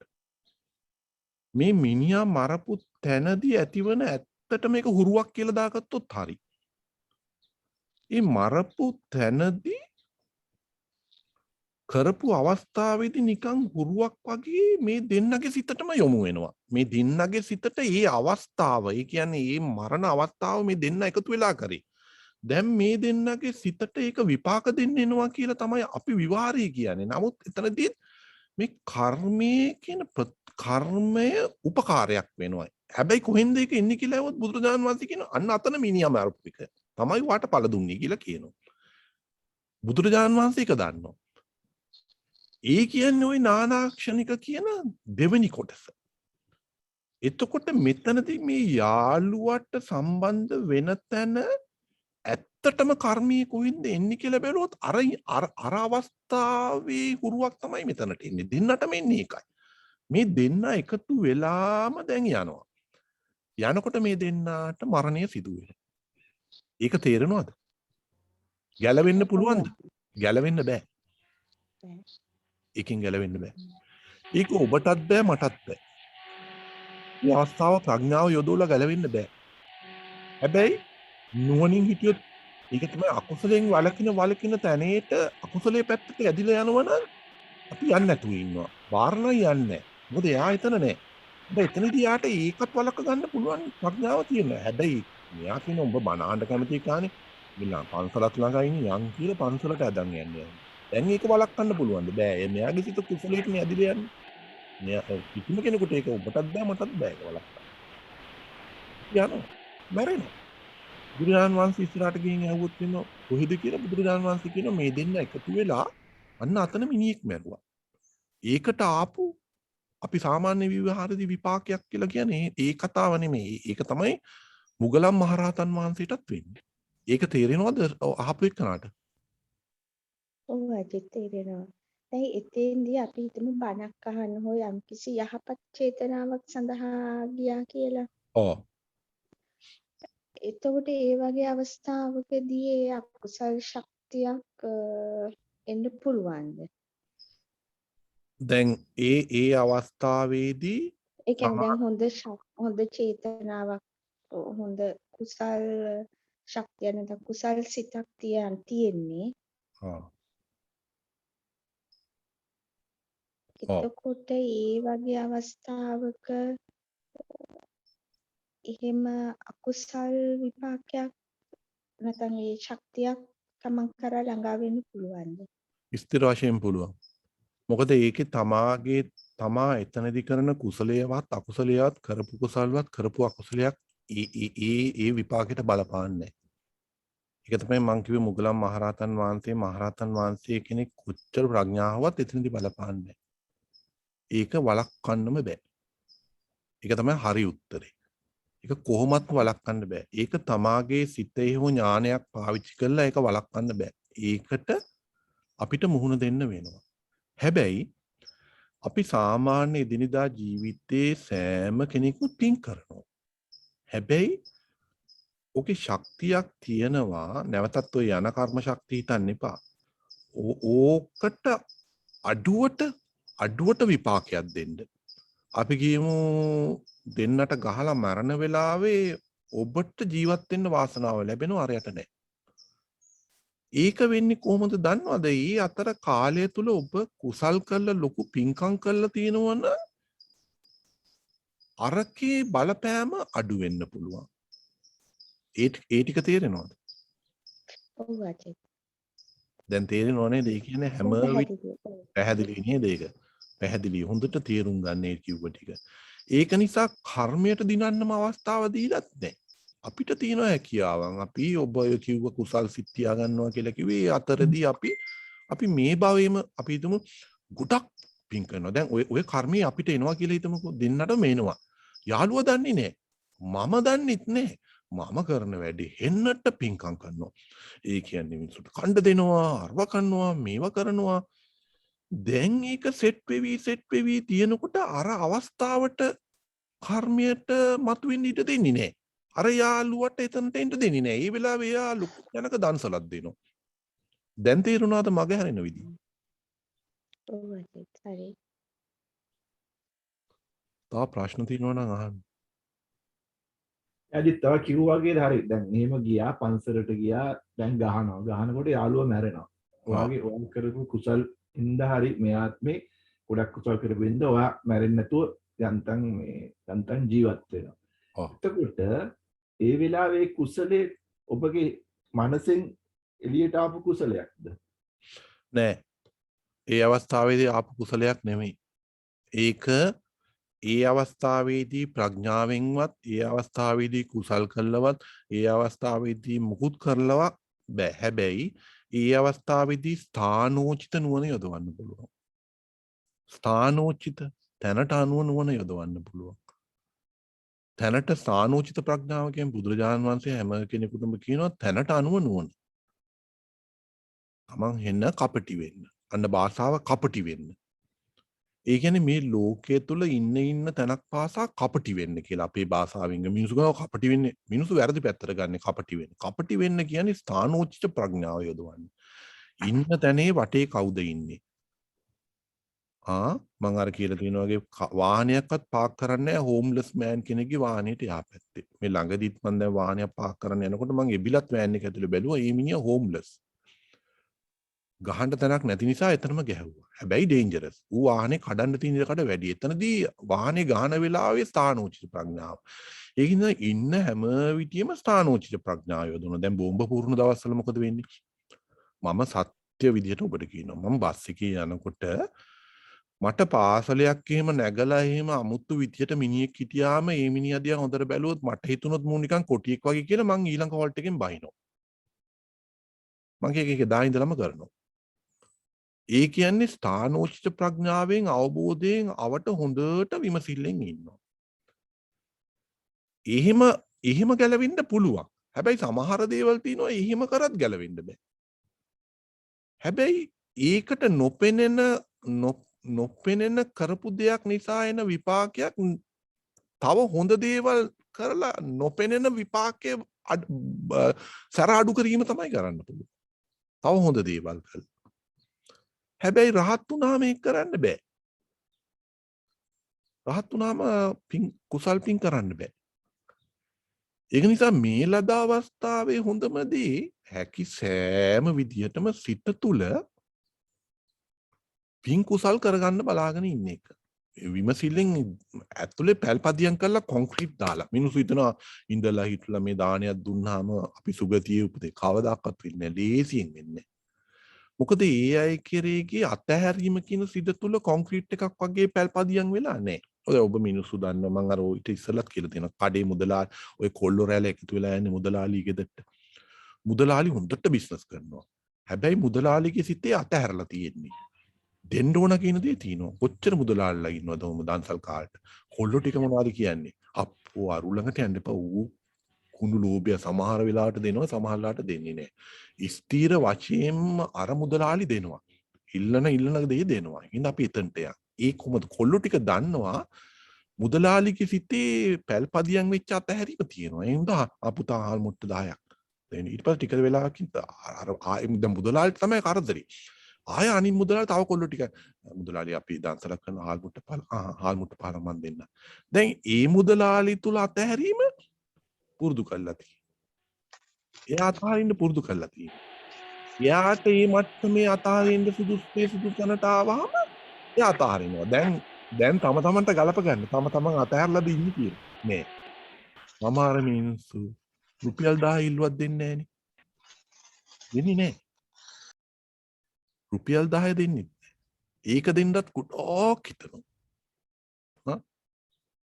මේ අගහිකකම් නෙමෙයි ඒක අතාරින්න පුළුවන් වෙලත් ඒක අතාරින්න කැමති නෑනේ. ඊට පස්සේ පන්සලේ ලොකු දානයක් තියනවා කියමුකෝ. අම්මට සිරි දෙන දේවල්. ඔබට ඒක හරියන්නේ නෑ ඒක. අතහැරෙන සිත පුරුදු කරන්නේ දෙන ප්‍රමාණය මත නෙමෙයි. ඒක පුරුදු කෙල්ල ස්ථාවර වූ දෙයක් හිතේ. ඒකට වත්කමක් වටිනාකමක් නෑ. ඔබට සල්ලි තියනවද දුප්පත්ද? එහෙම දෙයක් එතන නෑ. ඒක වටිනාකමකින් ගොඩනගන්නත් බෑ. පන්සලේ ලොකු දාන දුන්නා කියලා එහෙම කරන්න බෑ. පන්සලේ ලොකු දාන දීලා ගෙදර මිනිහට හිඟන්නේ දැක්ක ඩෝල් 10ක් රුපියල් 10ක් දෙනවා නම් රුපියල් 20ක් දෙනවා නම් එයා බොහෝ දුරට ඒක පුරුදු කළා. මෙතන 10 20 දෙන්න කැමති වෙනවනේ ගොඩක් හිතනවා. හැබැයි ගොඩක් සල්ලිත් තියෙනවා. අතනට එයාගේ දෙන්න හිත කැමති. 100කට දානේ ලොකු කටින ඒකයි ඔය ලොකු කටින ලොකු දාන දුන්නට ඔබ නිවෙන්නේ නැහැ. ඔබ නිවිලා නැහැ. ඔබ අතහැරලා නැහැ. සිතේ අතහැරෙන ගතිය පුරුදු කරලා නැහැ. බොහෝ අය නැහැ. නැති තරම්. අනේ මුකුත්ම නැති තැන කටින කරන්නෙත් නැහැ. ලොකු දාන දෙන්න සල්ලිත් නැහැ. සිත තුල අතහැරීම තියෙනවා. අවස්ථාව අනුව අතහැරෙන ගතිය පුරුදු කරගෙන ඉන්නවා. අවස්ථාව අනස්ථාවanu තමාට තියෙනවා නම් රුපියල් 20ක් එකෙන් රුපියල් 2ක් දෙන්න එයා කැමති. එයාගේ හැමතිස්සෙ දෙන ගතියට එයා පුරුදු වෙලා මෝඩකමට දෙනව නෙමෙයි එයාට පුළුවන් ඒක කරන්න. අර මිනිස්සුන්ට කෝටි ගණන් සල්ලි තියෙනවා. අර 10 දෙන්න ඉස්සෙල්ලා ගොඩාක් හිතනවා. මම මොකද මූ හරියට ඇඳගෙන නැහැනේ. හා? මූ හරියට ඇඳගෙන නැහැනේ. මෙයාකට මොකද මෙයාකට සල්ලි දෙන්නකෝ තවත් හිඟන්න වැඩි වෙනවා. දැන් මේ හිතනවා. එයාට රීසන්ස් තියෙනවා. මේ 10 අතාරින්න. තේරෙනවද කියන දේ? තේරෙනවා. ප්‍රශ්න අහන්න. හිතම නියාගෙන යන්න ගොඩක් ඔය ප්‍රායෝගික දේවල් තමයි තියෙන්නේ.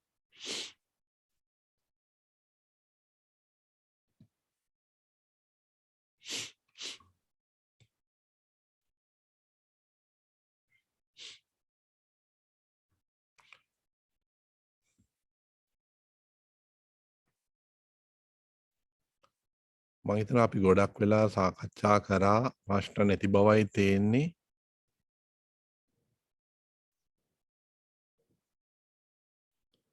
අපි එහෙනම් මේ ධර්ම සාකච්ඡාව නවත්වපු වෙන ඉරිදා නැවත ලංකාවේ වෙලාවෙන් රාත්‍රී 9ට මට මතක විදිහට රාත්‍රී 9ට අපි හමු වෙමු. ප්‍රශ්න මොන හරි තියෙනවා නම් අරගෙන ඉන්න. සෑම දිනකටම තෙරුවන් සරණයි. තේරුණා සර්.